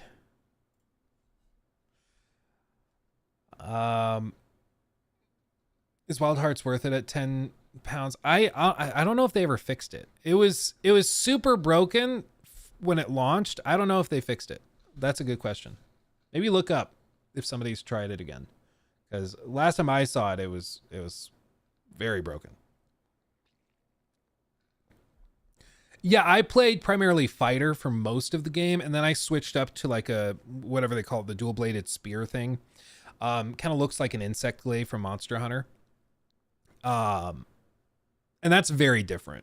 Very like the fighter, you have the shield and you can block stuff and parry stuff after you get an upgrade. There's all sorts of really cool stuff you can do with a fighter, and once you get used to the game's combat with that vocation, switching to something else feels weird. It feels weird because like I switched to this other weapon that's primarily for fighting dragons, because it has this big sweeping attack that can hit a weak point of theirs.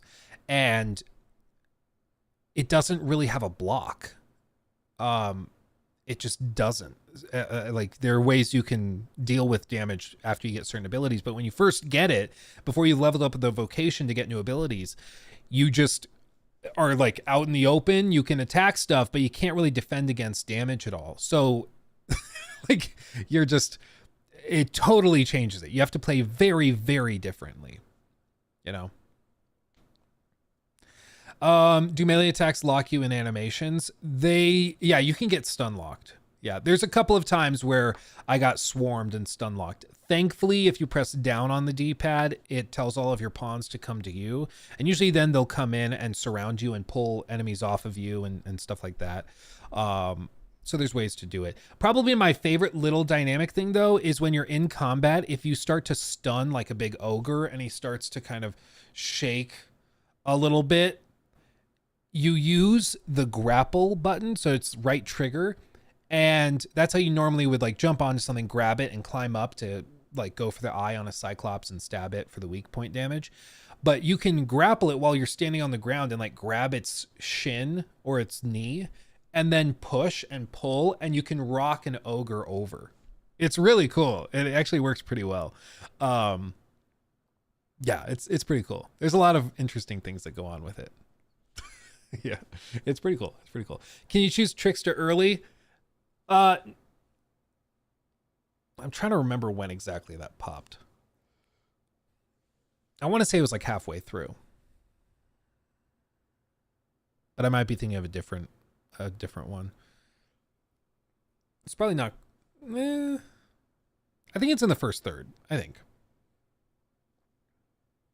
Oh, he means is the animation locked once you press the button. Oh, do melee attacks lock in your I see. Do they? Not in the same way that you would see in something like Monster Hunter. So like, I didn't use any characters that had really, really slow attacks. When I tried playing a mage vocation, I was able to get out of casting. So it's like if I started the casting animation, I could pull out of it and just cancel out of it. But I didn't really play any characters that had melee animations that were so long that they would get like stuck doing them. So I'm not really sure. I didn't notice it feeling like I was like the attacks were getting queued up or anything. Yeah. Someone compared it to Red Dead Redemption 2. Does that make sense? No. I mean, I'd have to hear the context of what they were saying.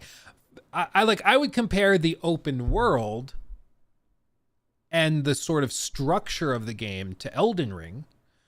I don't think the combat is directly similar to Elden Ring. I don't think the boss variety or enemy variety is anywhere close to Elden Ring. But I would say that how it's set up, where you just kind of are expected to wander around and follow rough ideas of where to go, that's very similar to Elden Ring. But I don't know what you would compare it to in Red Dead. Because the way I described the open world in Dragon's Dogma 2 is that it's not wide and open where you just kind of meander around and explore everywhere. It's more like a big ball of spaghetti that was tossed on a flat surface, and each strand of spaghetti is a different path you can take. So it's not actually big and open. It's actually much more restricted than that. And the way I would compare or show it is like, if you have the map, imagine like, there's some blobs here, and then maybe there's, all of this is like water. Ooh, water, so much water. It's an ocean. And then this is a coastline from here. Ooh, okay. So you might see this, and the big forested area looks like it's going to be a massive part of the game map, right? So like maybe this is a big city over here, and it's super cool. And then there's a bunch of pathways to explore. Maybe I should make the pathways a different color. So the pathways are yellow. These are the areas that you can traverse. And then off of each of these are different spindly paths and maybe encampments and things that you can find. Or this leads to like a dungeon. This leads over here. And so there's a bunch of different paths you can take. A game like Elden Ring, you can just go wherever you want. There aren't really spindly paths. You can just go wherever you want. It's totally open, right? In Dragon's Dogma, the first half of the game works more like this, and you'll see big open areas like this green forested area and be like, ooh, I can't wait to go there. It's a big forest. There's going to be so many secrets in there. When in reality, there's like one path that leads through it. And you can only go on the path. None of this stuff on the side can be explored. None of this stuff can be explored. It's all inaccessible, like cliff sides and stuff. But it looks way more impressive than it actually is. So the first half of the game like that. The first half of the game is like that. The last half, when you get to some new areas, it's much more open and you can explore much more freely.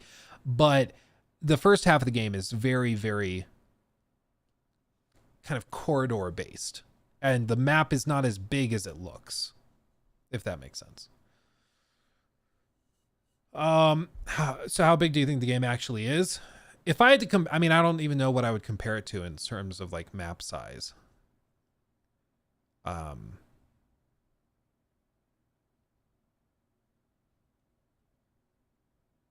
Yeah, I don't even know what I would compare it to because I can't think of another game that does it quite like this, but I mean, it's big. There's a lot of stuff. There's a lot of secrets, a lot of caves, all sorts of stuff to find, but it's deceptive when you look at the mini map, or no, I guess it's not a mini map. It's the main map. It's deceptive. It's not as big as it looks. Giggity. No, not even close to AC Odyssey. No.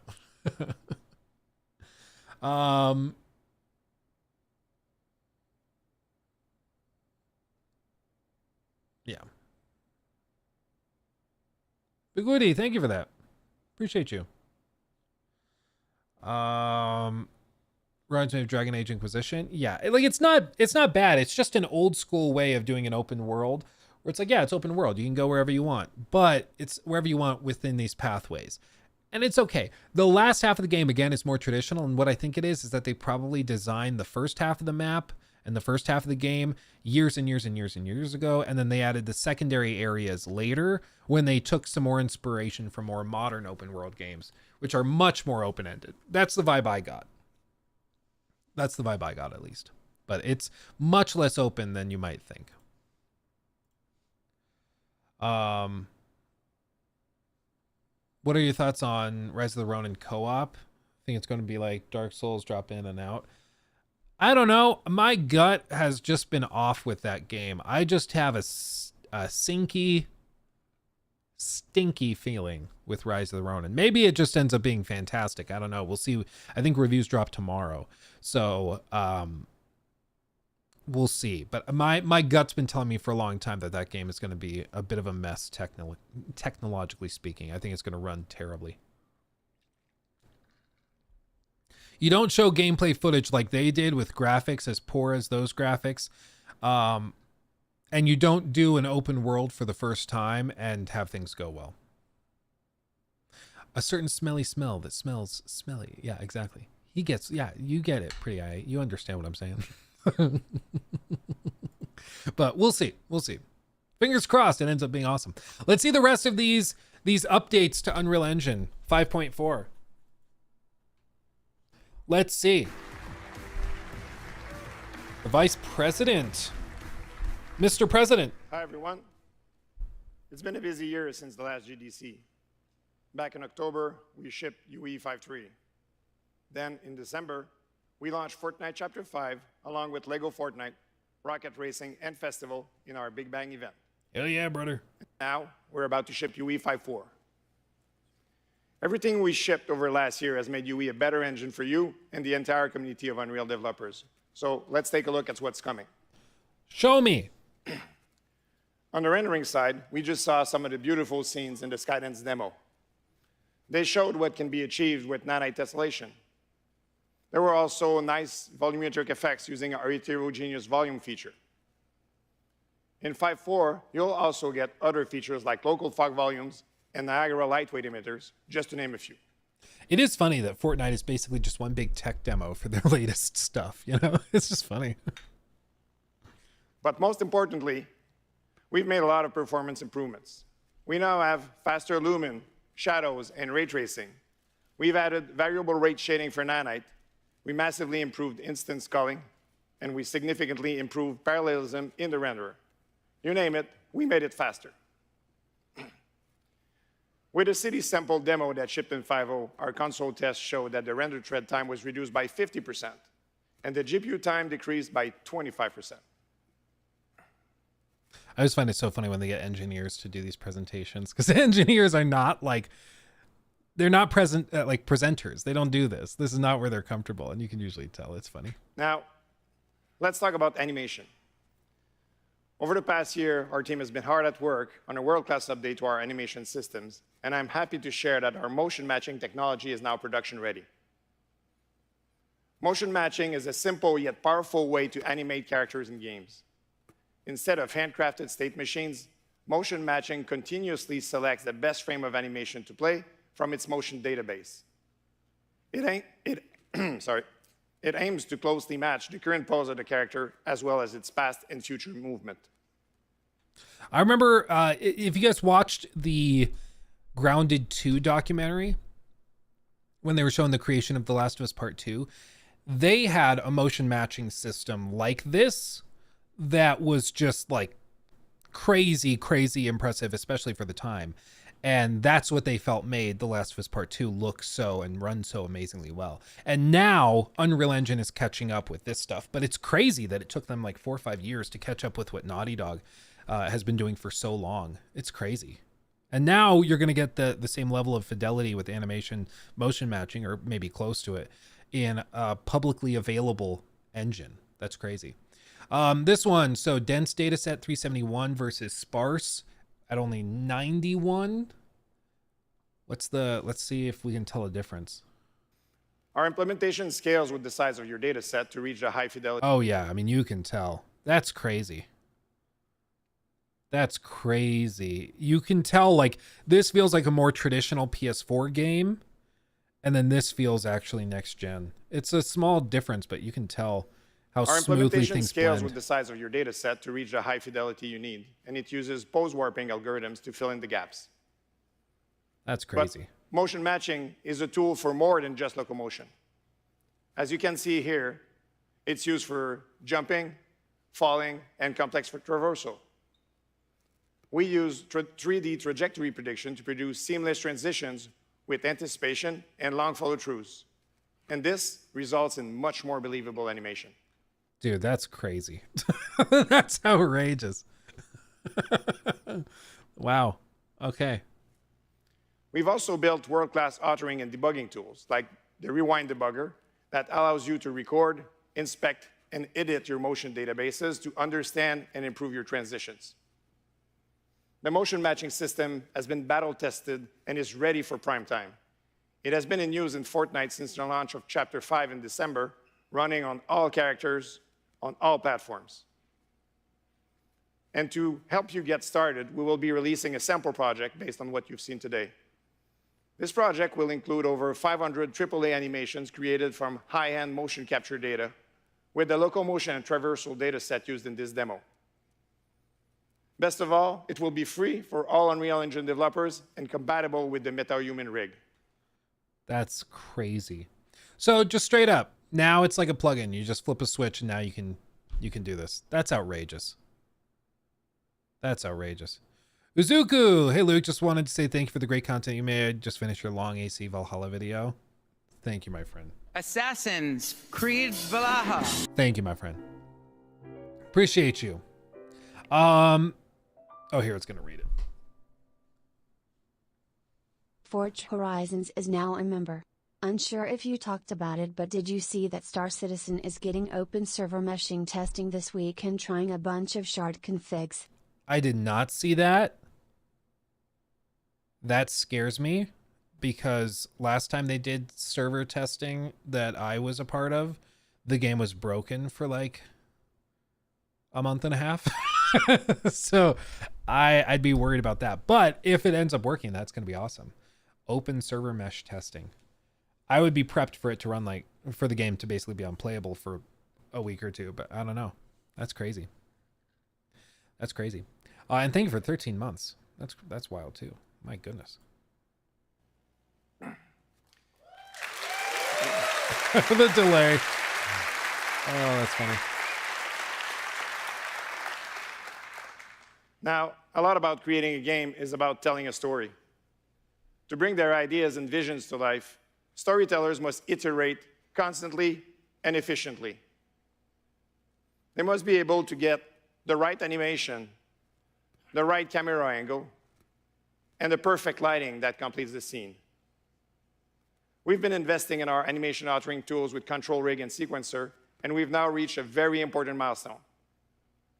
For the first time, a full game production, LEGO Fortnite, was rigged and animated entirely in engine with no external DCC used. Wow. And so far, we've produced over 240 minutes of animation for LEGO Fortnite across gameplay, emotes, cinematics, and trailers. It's cool that they're just like, yeah, look, it's awesome. It's like when Apple does those like commercials they film entirely on the iPhone. Because it's always weird. They're like, yes, our iPhone cameras are so great. Now look at a trailer for how great the iPhone camera is filmed on a red Epic camera. You know, it's always weird. But they're actually now starting to do it where they're doing it all on the iPhone, which is super cool. And in this case, actually developing basically a game using the tool sets that you're promoting is super, super cool. That's awesome. Sean, oh, thank you very much. Appreciate you. Hey, mate, Valaha. Have messaged you on Discord. The kids stuff arrived in some new segment. All hail Dorito Pope. All hail the Dorito Pope. Praise be to the Dorito Pope. Appreciate you, my friend. And that's awesome. I can swing by the mailbox maybe later today. Get that. I'm excited. It's going to be so cute. Sean got the boys some, like, I don't know. I don't want to spoil it because I think they're going to come in wearing it on stream, maybe on Friday or something. It's going to be very cute. So maybe I keep it a secret. It's really cool. It's really cool. Working entirely in Unreal Engine means there is no round tripping with an external DCC, no exporting. Being able to see everything in context, lighting, camera, animation, iterating and making changes in real time with final pixels is a real game changer. But our animators always tell us that behind every great animation is a great rig. In Unreal Engine 5.4, creating rigs becomes much quicker and easier than before with modular control rigs. Jeez, dude.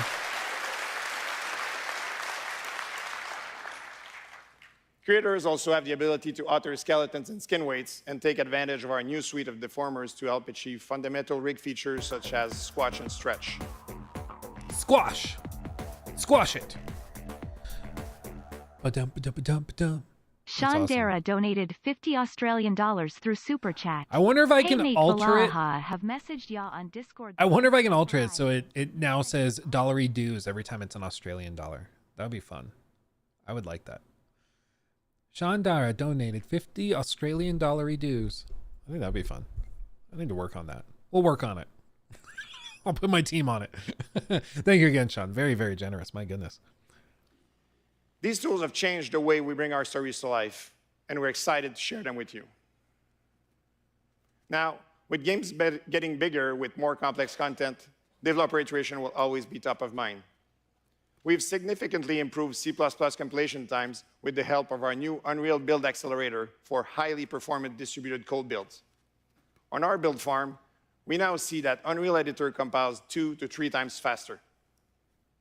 You'll also be happy to hear that we compile far fewer shaders in the editor as well as during cooks.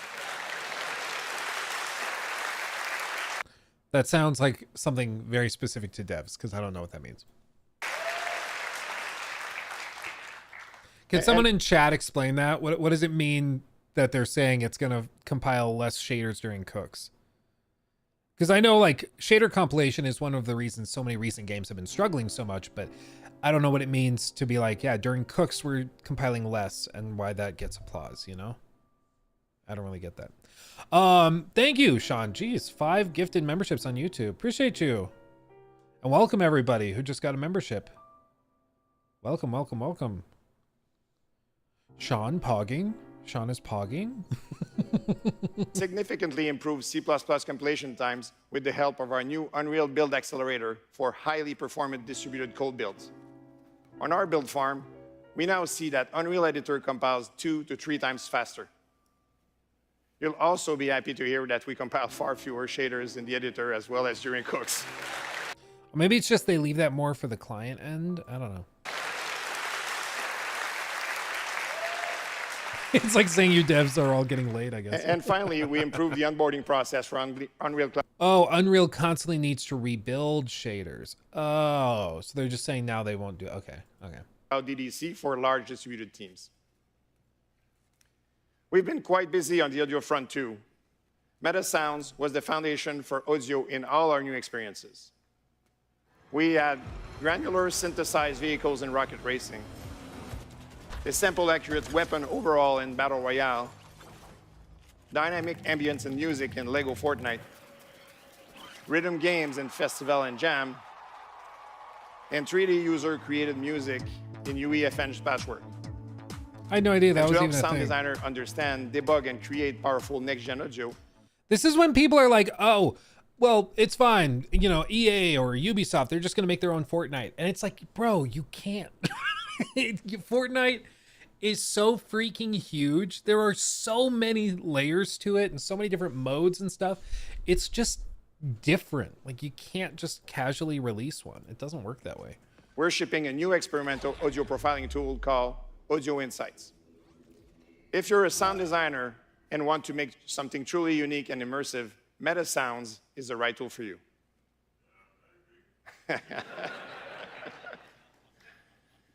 Now, let's talk about our procedural content generation framework, Oh yeah, this which is we the released stuff that's as crazy. experimental last year. With PCG, artists can build vast worlds efficiently in a completely art-directable way. Using a node graph to set up parameterized rule sets, you can create fast, iterative, and deterministic procedural content, even at runtime. For 5.4, we added new features such as runtime hierarchical generation, attribute set tables, feedback loops, and the list goes on. We use the PCG framework in our internal production, including Lego Fortnite. In fact, the team developed their own world creation system using PCG to craft their massive environments. Their system generates a vast amount of unique tiles, which are then assembled on the fly to compose a unique world for each player to experience. Our learnings translate into new ways for you to use the framework, develop new tools, and create your own gameplay opportunities. To get you started, we are also releasing a PCG biome creation plugin as a concrete example of a flexible, data-driven tool with built with a systemic approach featuring the latest improvement. So we're happy to announce that the PCG framework is going beta with UE 5.4 and planning to be production ready by GDC 2025. Speaking of Lego Fortnite, the game has been an amazing opportunity to battle test and improve some of our features. Chaos physics was heavily optimized to support large-scale building and destruction with a new prediction model to create fewer and smoother corrections for physics objects. It's worth noting that the multiplayer physics sandbox runs server-side and therefore provides coherent and performance simulation on all platforms. That's super impressive. Our data-oriented programming framework called MASS was put to the test to simulate and hold more than 6 million lightweight actors. And finally, we optimized the engine storage, memory usage, and perfs, resulting in Lego Fortnite working great across all platforms, including mobile. With all of this work, Unreal Engine is now even better for your own ambitious cross-platform projects. I hope you enjoyed this short glimpse of all the just outrageous cool things our teams have been working on. I invite you all to check out Preview 1 of Unreal Engine 5.4 available today, with the full release coming in a month or so. To get a deeper dive into our animation updates. It's just crazy. It's crazy. There's so much they're doing now. It's like, it's just overwhelming because they just drop all this information and it's so easy to just be like, oh, it just gets so overwhelming. You get desensitized to it, you know? It's outrageous. You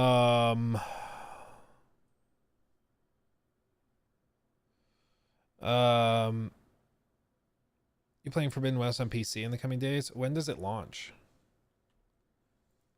Horizon Forbidden West. Horizon Forbidden West on PC. Let's see.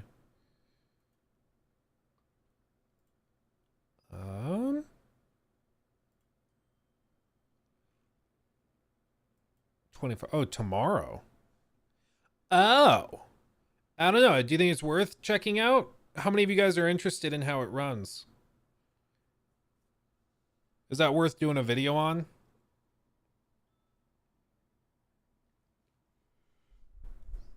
Because we could pump out a video tonight probably, but I just don't know how many people are that interested. I feel like you might be the first person that I've seen bring it up. Like The Last of Us Part 1 on PC, a lot of people were interested in that because it's like, wow, The Last of Us is coming to PC. That's a huge deal. But with this, it's like, I don't know how many people are that hyped for it.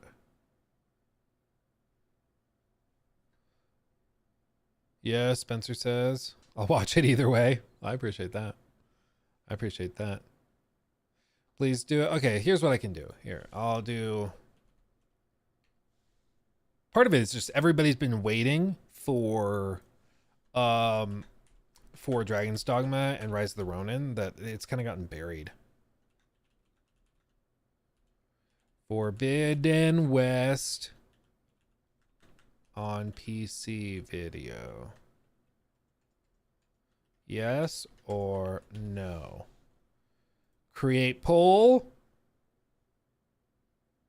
Copy. And then I'm going to paste it in both chats. So this is going to be a straw poll. So you can just tap on the link and vote. Okay. There we go. There we go. Okay. Horizon has the worst luck with release times. Yeah, I don't know what it is. I don't know what it is. It's like they are confident that they can just release whenever and the franchise is big enough that they can just eat it. I don't know what it is, but I also just am not sure if Horizon is like that big of, like, it's a big franchise for sure, but like I don't think it's as big as they act like it is. Like they're doing this big MMO and they're also doing a big multiplayer like co-op game as well, and they're acting like it's a franchise on the scale of something like God of War. I just don't think it's quite there. Like people play the game, sure, but I don't think people are that obsessed with it. It's not luck at this point, it's just ignorant. Well, that's the thing, like they release next to Breath of the Wild, and then they release next to Elden Ring, and then they're doing this in the middle of Dragon's Dogma 2 and Rise of the Ronin. So I'm like, sure, they're appealing to different groups, probably, but at some point it's just hubris. Like it just doesn't make sense. If they push this up by a week, released it last week, it would have done great. If they waited a little bit more, would have done great. Excuse me. Oh, the sneeze snuck up on me. But yeah, I think it's the difference is they sell well, but I just don't know how many people are fans, like diehard fans of it. Like I am a fan of the God of War reboots. I'm a fan of The Last of Us. If I see a trailer for those games, it's all I'm going to think about for a week. If I saw a trailer for an upcoming or Horizon game, I don't know if I'd be that obsessed, you know? I don't know if I'd be that crazy about it. Oh, man. I don't know. Same, bro. Yeah, it's just, I think there's a difference between playing something because it's pretty and it's the only thing really available. Because, I mean, Horizon was like the only real game to play when it was dropping. And And it's a beautiful game, and it's pretty good. But I just don't know how many of those people are converted into fans, because I don't think it's 1-to-1. And I think you've seen that with the difficulty and growth that they've had. Forbidden West, they were expecting to greatly outperform the original game, and it just didn't. It did pretty good. It did like as well as the original game, but it didn't really blow as many people away as they were hoping. And that's backed up by the sales data that they've shown. Ultrawide, dude, I'm telling you, I want to swap back to the ultrawide so bad, but it makes filming videos and stuff just a nightmare. First world problems, I know, but direct storage, that's one I'm genuinely interested in. Way too cluttered of busy work. Yeah, for me, it's just, it doubles down on all the bad stuff about like Ubisoft open worlds, and they don't really do anything that fresh. Like, I'm trying to think of what Horizon does better than any other game. And honestly, it's like graphically, it's probably better than any other big open world game that I've seen recently. But like, I don't love the combat. I don't love the crafting systems. I don't love the gear systems. I don't love a lot of it. I'm just not super into.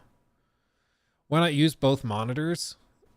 It's just the problem with using an ultrawide as a YouTuber or streamer is that all the footage is now going to be cropped like this. Everything.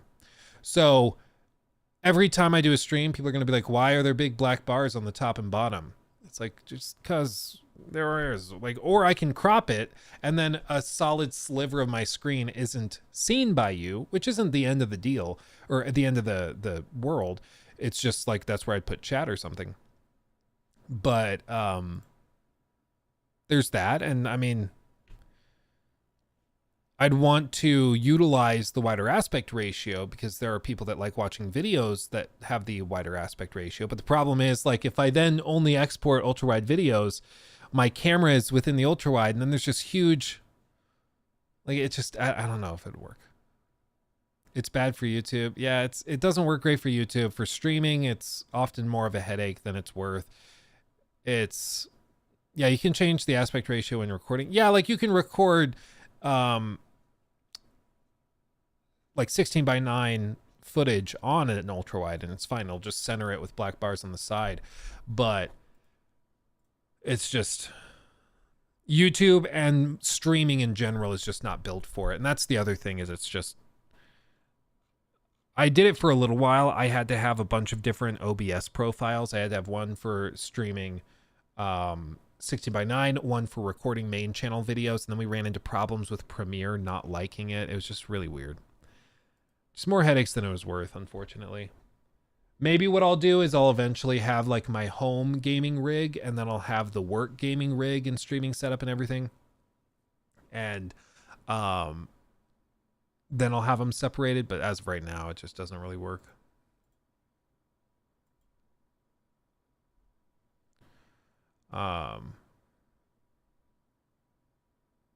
Yeah, Philip, I went for 32-inch 4K OLED. That's much better for me. Yeah, I think that that's better for most use cases. It's just 16:9 is the standard, so that's where most people are going to be playing.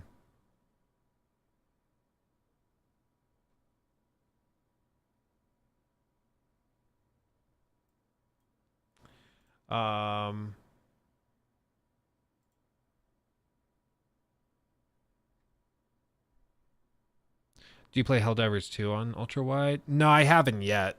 But that's, I mean, I would love to, but I haven't yet.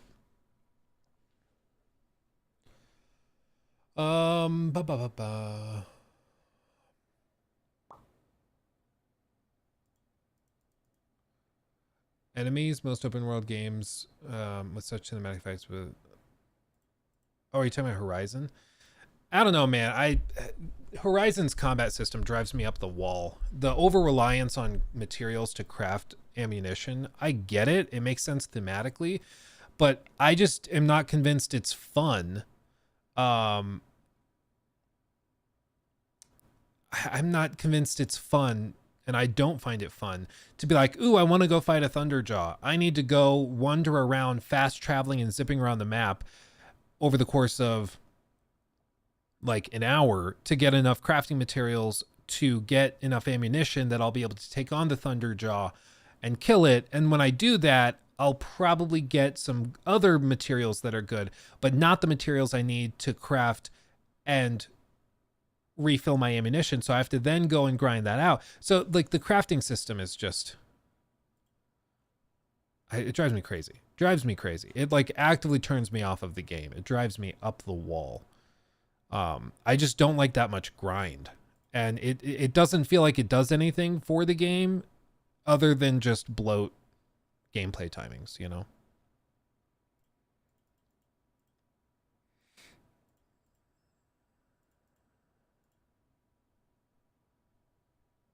Grinding ammo is bad. Well, it's just some people, I get it. They might find it satisfying, or they like running around and collecting those things, and that's cool. Like, you're who they're targeting. I'm not who they're targeting, clearly. I'm just not. It's just weird that, yeah.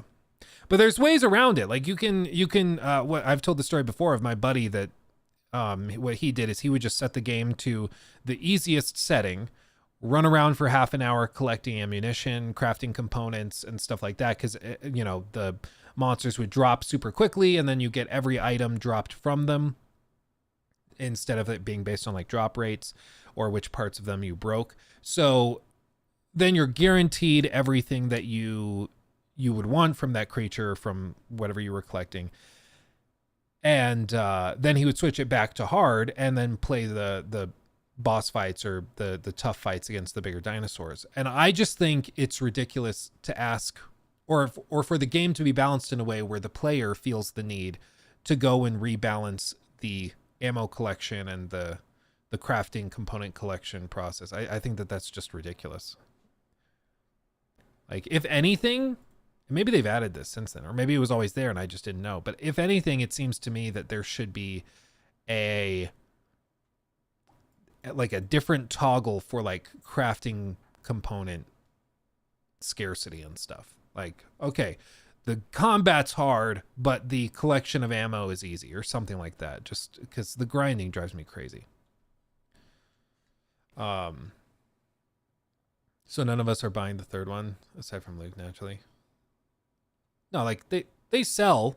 Horizon sells, but the whole point of PlayStation's statements after Horizon Forbidden West, when they had their investor call and Sony was talking about its performance, they said that they were hopeful that it was going to outperform the original before it launched. And then when it launched, they were like, yeah, and it's in line with the original, basically. They just didn't move as many units as they were hoping. Because basically what God of War Ragnarok did was pretty impressive. Like, God of War Ragnarok, if you think of it like just sales volume, the original God of War might have sold like this, or maybe like this. Okay. Initially, really, really well. And then it tapers off as time goes by. People are still buying it and playing it, but it's not as dramatic, right? But it's really good. So this would be like God of War 2018. Trying to write with a mouse. And then Ragnarok comes along, and Ragnarok performed much more like this. Okay?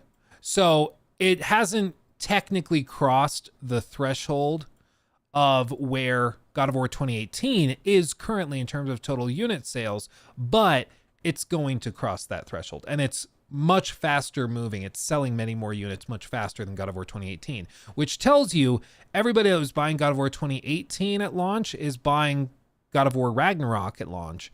And it's also grown the audience. More people are interested in it than were interested in it before. There's excitement and growth there.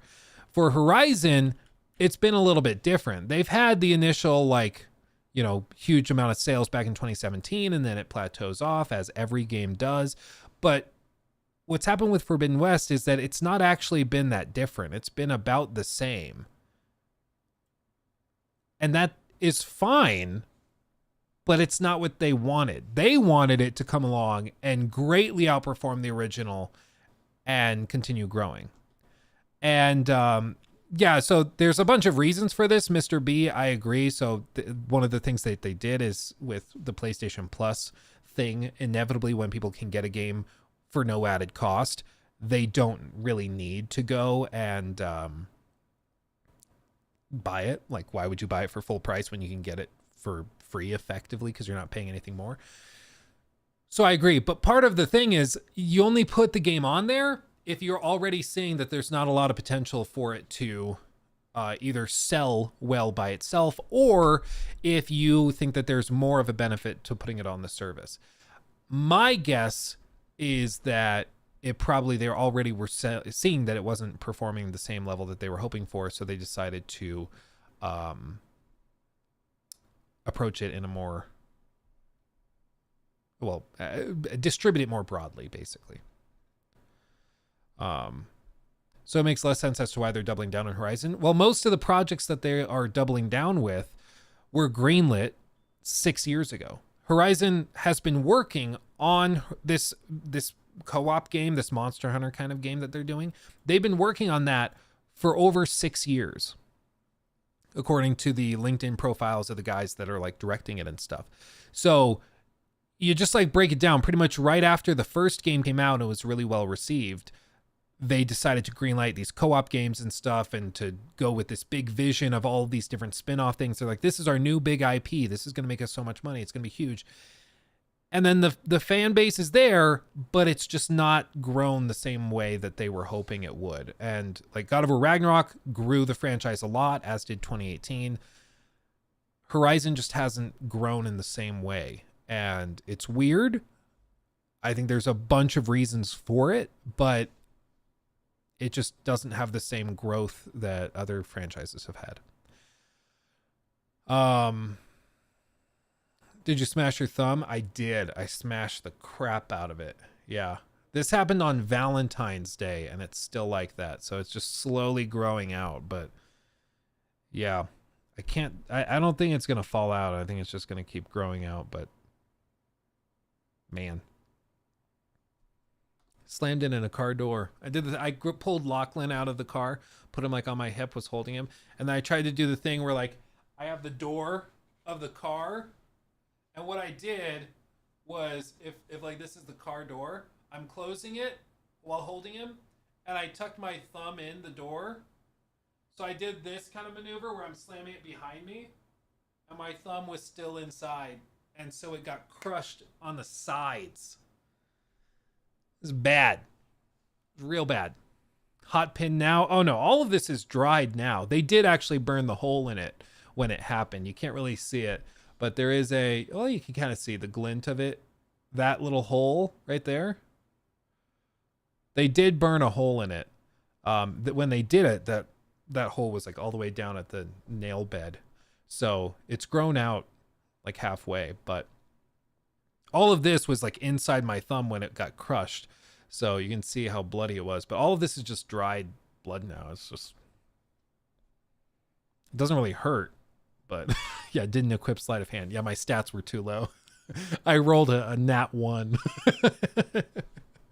You can paint the black nail light pink to let it blend in. Dude, I've told you guys...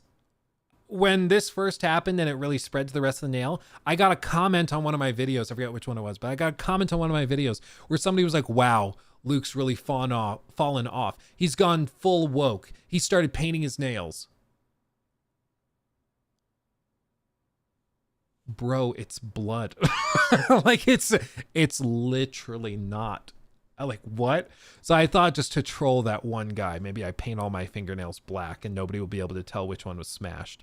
But I was like, you're on another level of like, I don't even know what to call it. But when you're seeing like woke shadows everywhere, even in a bloodied fingernail, you need to go touch some grass, dude. You know? Yeah, it's blood. I'm hardcore. I'm super hardcore. Yeah. Yeah. It's just, yeah. Oh, I didn't show you guys this. Behind me. What's behind me? This is just kind of cool. Maybe you like it. It's not done yet. I haven't finished putting it together. But It's like a full 3D printed ship.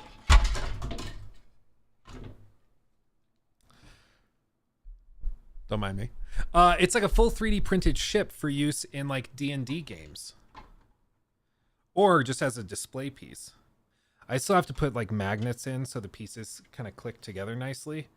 But it's for a campaign I want to run where all the characters are going to start on a ship.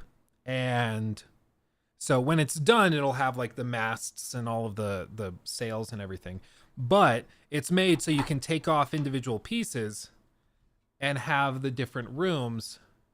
So if you want to go into the belly of the ship, you can just take off that layer and do it. Or if you don't want it on the stand, you can just set that straight down so it's flat, so it's stable for everybody. It's taken like a week of printing and then a good amount of gluing, but it's pretty Gucci. So we'll see how this ends up when it's fully like assembled and painted and magnetized. Oh god, because right now it slips and slides like that, so I have to put magnets in so it kind of sticks itself together.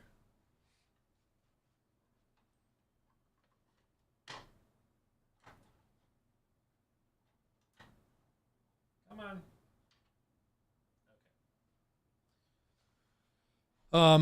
Oh, and the other thing, I was waiting to see if somebody would notice it. I want to put my Warhammer slaves to darkness at that point. Yeah, it was a fully 3D printed ship. Yeah, basically.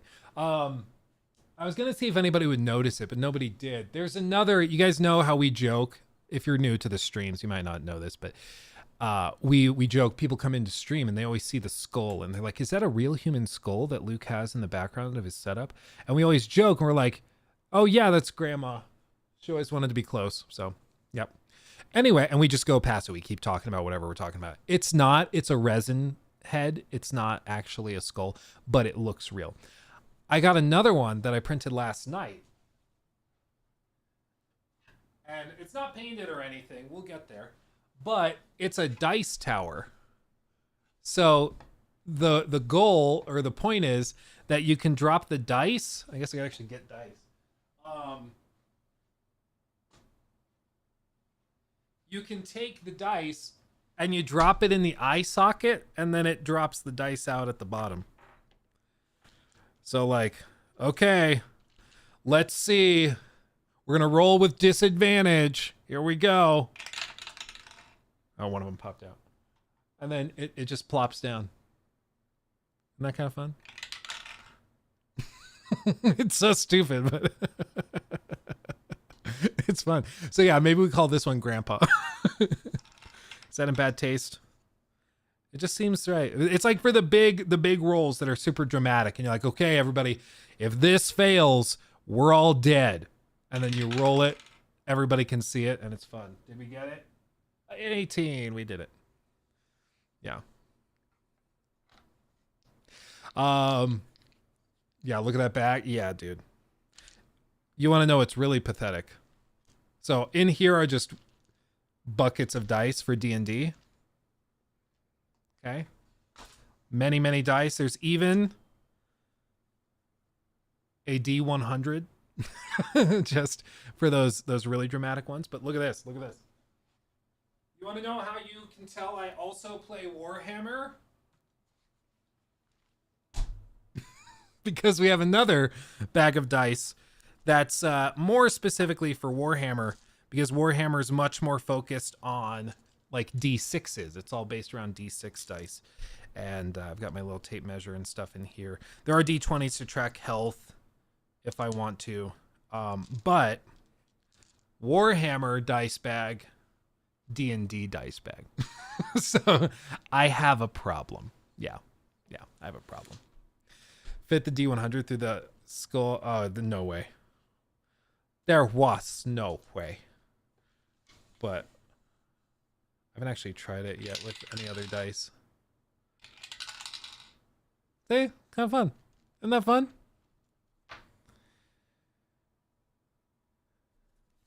It's a good time. It's a good time. So do you play D&D often? I want to play it more often, which is usually the answer most people give when they're talking about D&D. I want to play more. I have been crafting a campaign to run for some friends that I think is just about ready. I just have to start it. I also have a game table that I commissioned to be built, and that's going to be done relatively soon. So we'll get that done. And oops, I forgot to take the dice out. So that's going to be a good time. But yeah, it's one of my passions. It's also crazy how many of these like big video games are crafted from the origin or with origins in like D&D campaigns. Like a lot of the concepts that are used in some of your favorite games and quest lines and stuff, you'd be surprised how many of them started with like the writers experiencing it in a D&D campaign. It's really funny when you read like dev interviews and you ask them, hey, did you ever get any ideas from a D&D campaign to put into your game? And like, all the time. And they describe some of the quests that they've put in that they came up with while playing a game of D&D that they just decided to toss in, you know? Do a D&D live stream? I'd like to. My goal is to get basically get our feet under us with this campaign we're going to run first. And then we'll see about maybe setting up cameras and streaming everything else. Because I think it'd be fun. Like if we're just doing that, I think it'd be fun.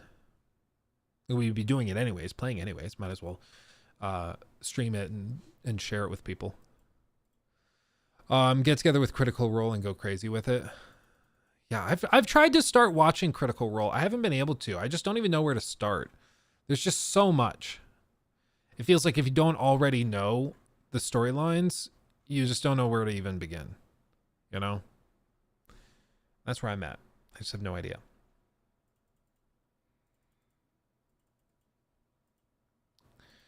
We would absolutely watch that. Yeah, I mean, I'd like to do it. It's just, there's a lot of moving parts, and producing something like that is particularly difficult because there are numerous mics. There's a bunch of cameras. There's sound effects and things you want to tie into it too. So there's a lot, but I think it'd be fun. Would you do a D&D podcast? What would you call it? I have no idea. Haven't gotten that far. But yeah, I'd like to do it. It's just, it's tough to run a D&D campaign to begin with, and then also streaming it, trying to turn it into like something that creates content is a lot, you know. Can change the mic's pickup pattern to capture 360. Yeah, it just depends. There's some studio setups that are kind of cool. I don't remember what it is or what group it is.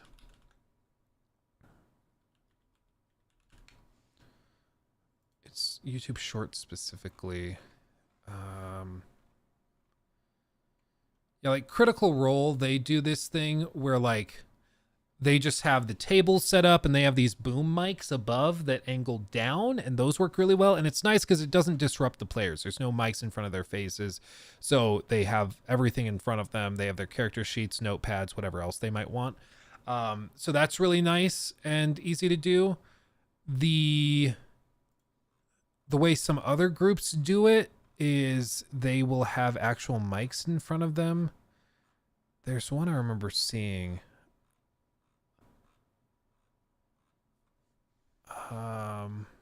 That was Gus. That's Gus from Rooster Teeth.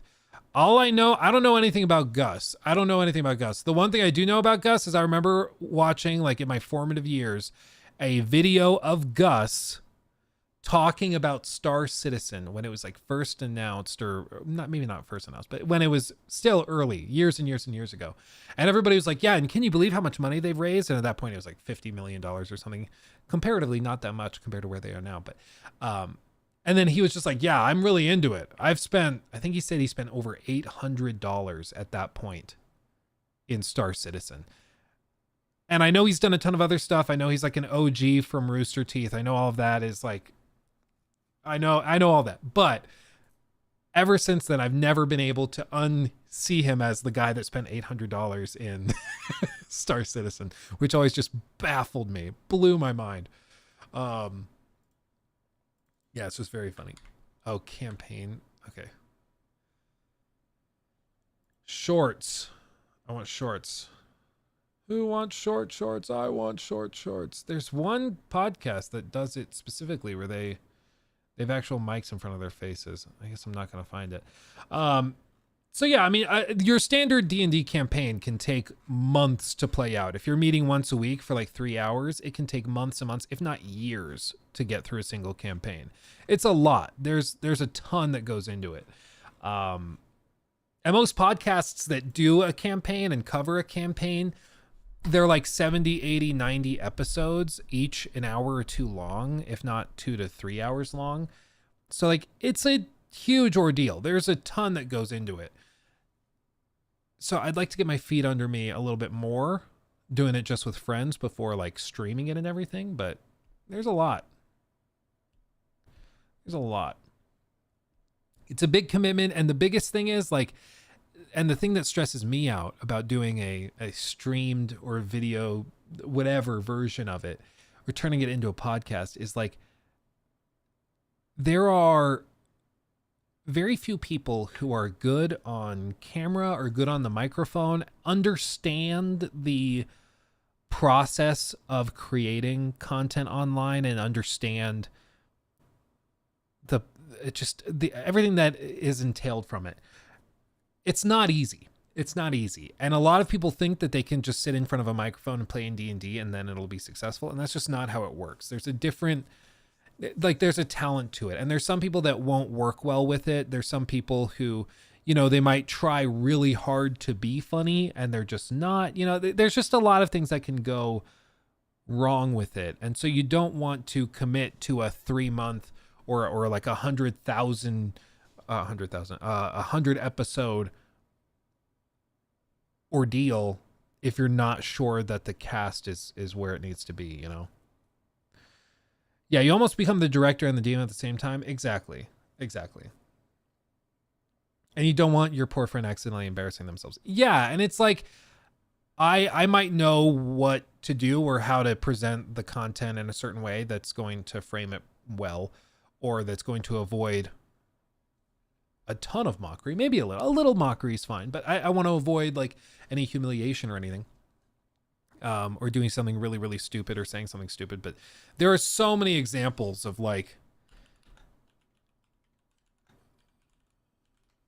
of people just doing and saying the most cringy things during D&D campaigns.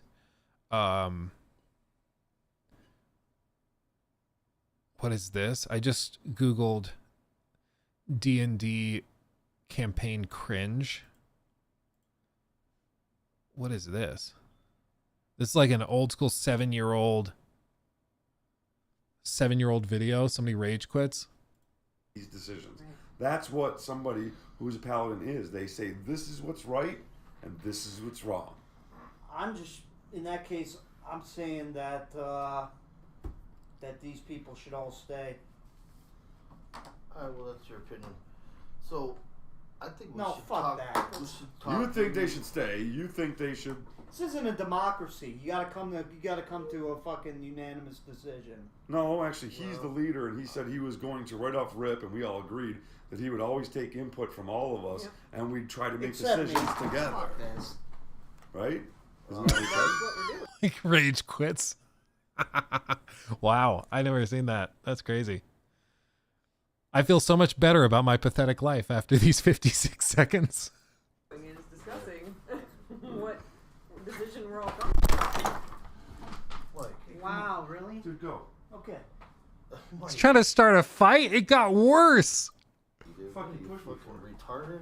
Because you're always an asshole to me. You're condescending. No, we're not. Nobody's being an asshole. You're a fucking weirdo. Jesus, No, dude. fuck that. Wow, that's pathetic. That's sad. Like, I get it. It's a game. You might get riled up, but man. And I want to be clear. Like, you guys know me. I care about production value stuff. Yeah,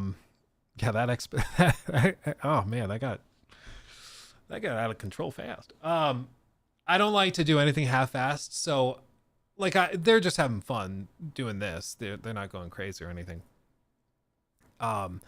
But my goal would be to have our production quality more in line with what you would see from like a D20 than this. Because some people are like, well, just put a camera up and then just do like the laptop audio or plug in a Yeti or something and do that. That's a great place to start. My thing is I just love the really high production value stuff. And that's probably part of it, is that I don't want to do anything like half-assed. I want to just go crazy. And it's like these guys have big sets. They have all the different camera angles. This is more what I would want to do.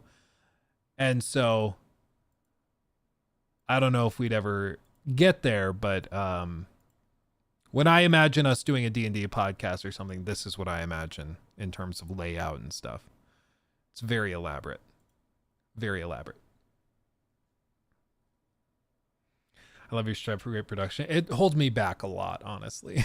Like you see some other YouTubers, and again, not naming any names, but I've seen some YouTubers that are they have bigger channels than I do. They're by some metrics, at least, they are more successful than me in what they're doing. And yet their production values are quite poor. And I'm genuinely surprised that the audiences don't seem to care. But it just goes to show you, like, it's not really about the production value. It's not about the camera or the microphones or anything. It's about the content. If you produce better content than the guy with the fancier camera, it doesn't matter how fancy his camera is. And I also think that, you know, in gaming specifically, it's not that crucial, you know. I appreciate that pretty high. I'm glad people can at least see the effort. Yeah, XQC, exactly. Like XQC can use a 920, a Logitech 920 that he got for $75 10 years ago, and he has this massive channel, you know, that's just blowing up all the time. So I don't know. I need to do more gambling, I guess, on stream. Yeah, the mic is a Shure SM7B. I've also used an RE20, which is good, but it has a different tone to it. And the Shure SM7B is just nice because it's easy to manhandle, whereas the RE20, it gets a lot of table bump and stuff, so it's just, you gotta be careful. Is the goal for your stream to take off though? I mean, it's different.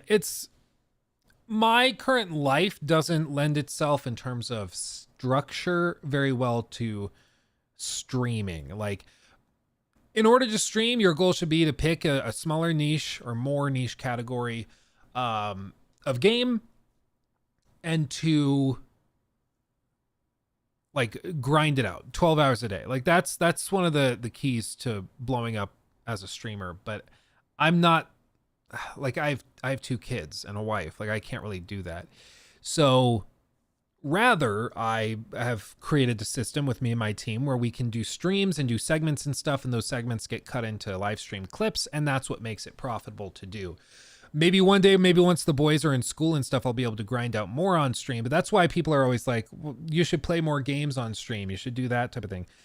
And I'd like to, but there's just not a way to balance it right now. Like, for me to do more gameplay means losing out on those segments, and those segments are the only thing that pay for, like, Jacob to edit the segments and to edit the stream clips and stuff. And so just at some point you have to pick your battles. And right now I just can't do the thing that a lot of streamers do when they're single living alone, which is to just grind out 10 hours of gameplay a day, you know? It just doesn't really work. So instead, we do these shorter streams 3 times a week, and I think we struck a pretty good balance. But eventually, we'll probably do more. But in the meantime, I think it's working. You know, we do these streams, and we might have across YouTube and Twitch, we might have 700-800 people, sometimes over 1,000. It just depends on what we're doing or talking about that day. But we might have 700-800 people watching live. But then we'll post live stream clips, and we'll get tens of thousands of people watching those. So I think at its core, the people who like my content like the content, even if it's not happening that very instant, you know. And those of you that do like the live content can come out live and hang out live, and we can ask questions and chat and do stuff together. But as for like grinding the live streams out to the point where it's like, oh, 10,000 concurrent viewers, I just don't think I'm able to do that right now. Maybe in a few years when the kids are in school, but as of right now, I just don't really have the time, you know. Terabad, oh, that's cool. Lucas Severson is now a member. Can you do gameplay in members only streams then? Probably. Probably. The only potential hiccups with the gameplay streams are like, it's kind of one of the weird hiccups of being a reviewer. Like say for Dragon's Dogma 2, I've already played the full game. I'm playing a subsequent run because I really like the game, but I've already played the whole game. So by the time it releases and I'm allowed to stream it, I've already played the thing. So most streamers, because of that, don't usually review games. They'll play them when they drop, but they don't really review them before they drop.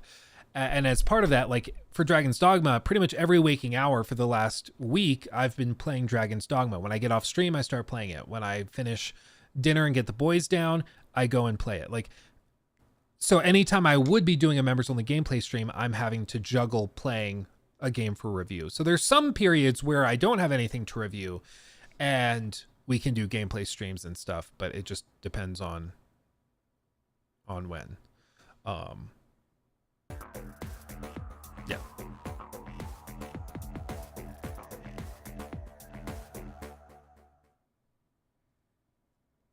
JJ, thank you for the super chat. Luke, have you seen the trailer for the new Marvel game? Yeah, if you go back in the stream VOD, we did like a whole reaction to it. We looked at the Unreal stuff. We looked at Amy Hennig's interview on stage with it. So yeah, we tackled all of that. So we'll also, Jacob's probably working right now on a live stream clip for it. So we should get that soon. The Black Panther dev video. Oh, is that the one that went around like a week or two ago? The one where she's talking about her studio that doesn't hire white people? My understanding is that interview, we talked about it on stream. My understanding is that video was when she was talking about her indie studio before starting work on the Black Panther game. Either way, to me, it doesn't really make me comfortable that like you're employing people who don't hire certain races. That to me is crazy that you could say that out loud and not lose your job. Like, I don't understand how anybody goes with that. It boggles my mind. So yeah, I saw that and I was also just kind of stunned. And you know, I think it's good that people are putting pressure on EA to explain it, because I don't know how on earth you explain that away. It's insane. It's insane. And anybody that's making excuses for it, you just have to end up concluding like, well, no, it's fine though, because she doesn't want to hire white people. Yes, if she said she didn't want to hire any other racial group, it would be a problem. But because it's white people, it's okay. And if you're the type to think that racial discrimination is fine for certain groups and not others, we're just not going to agree, unfortunately. We're just, we're just not going to agree. We're gonna argue, yeah,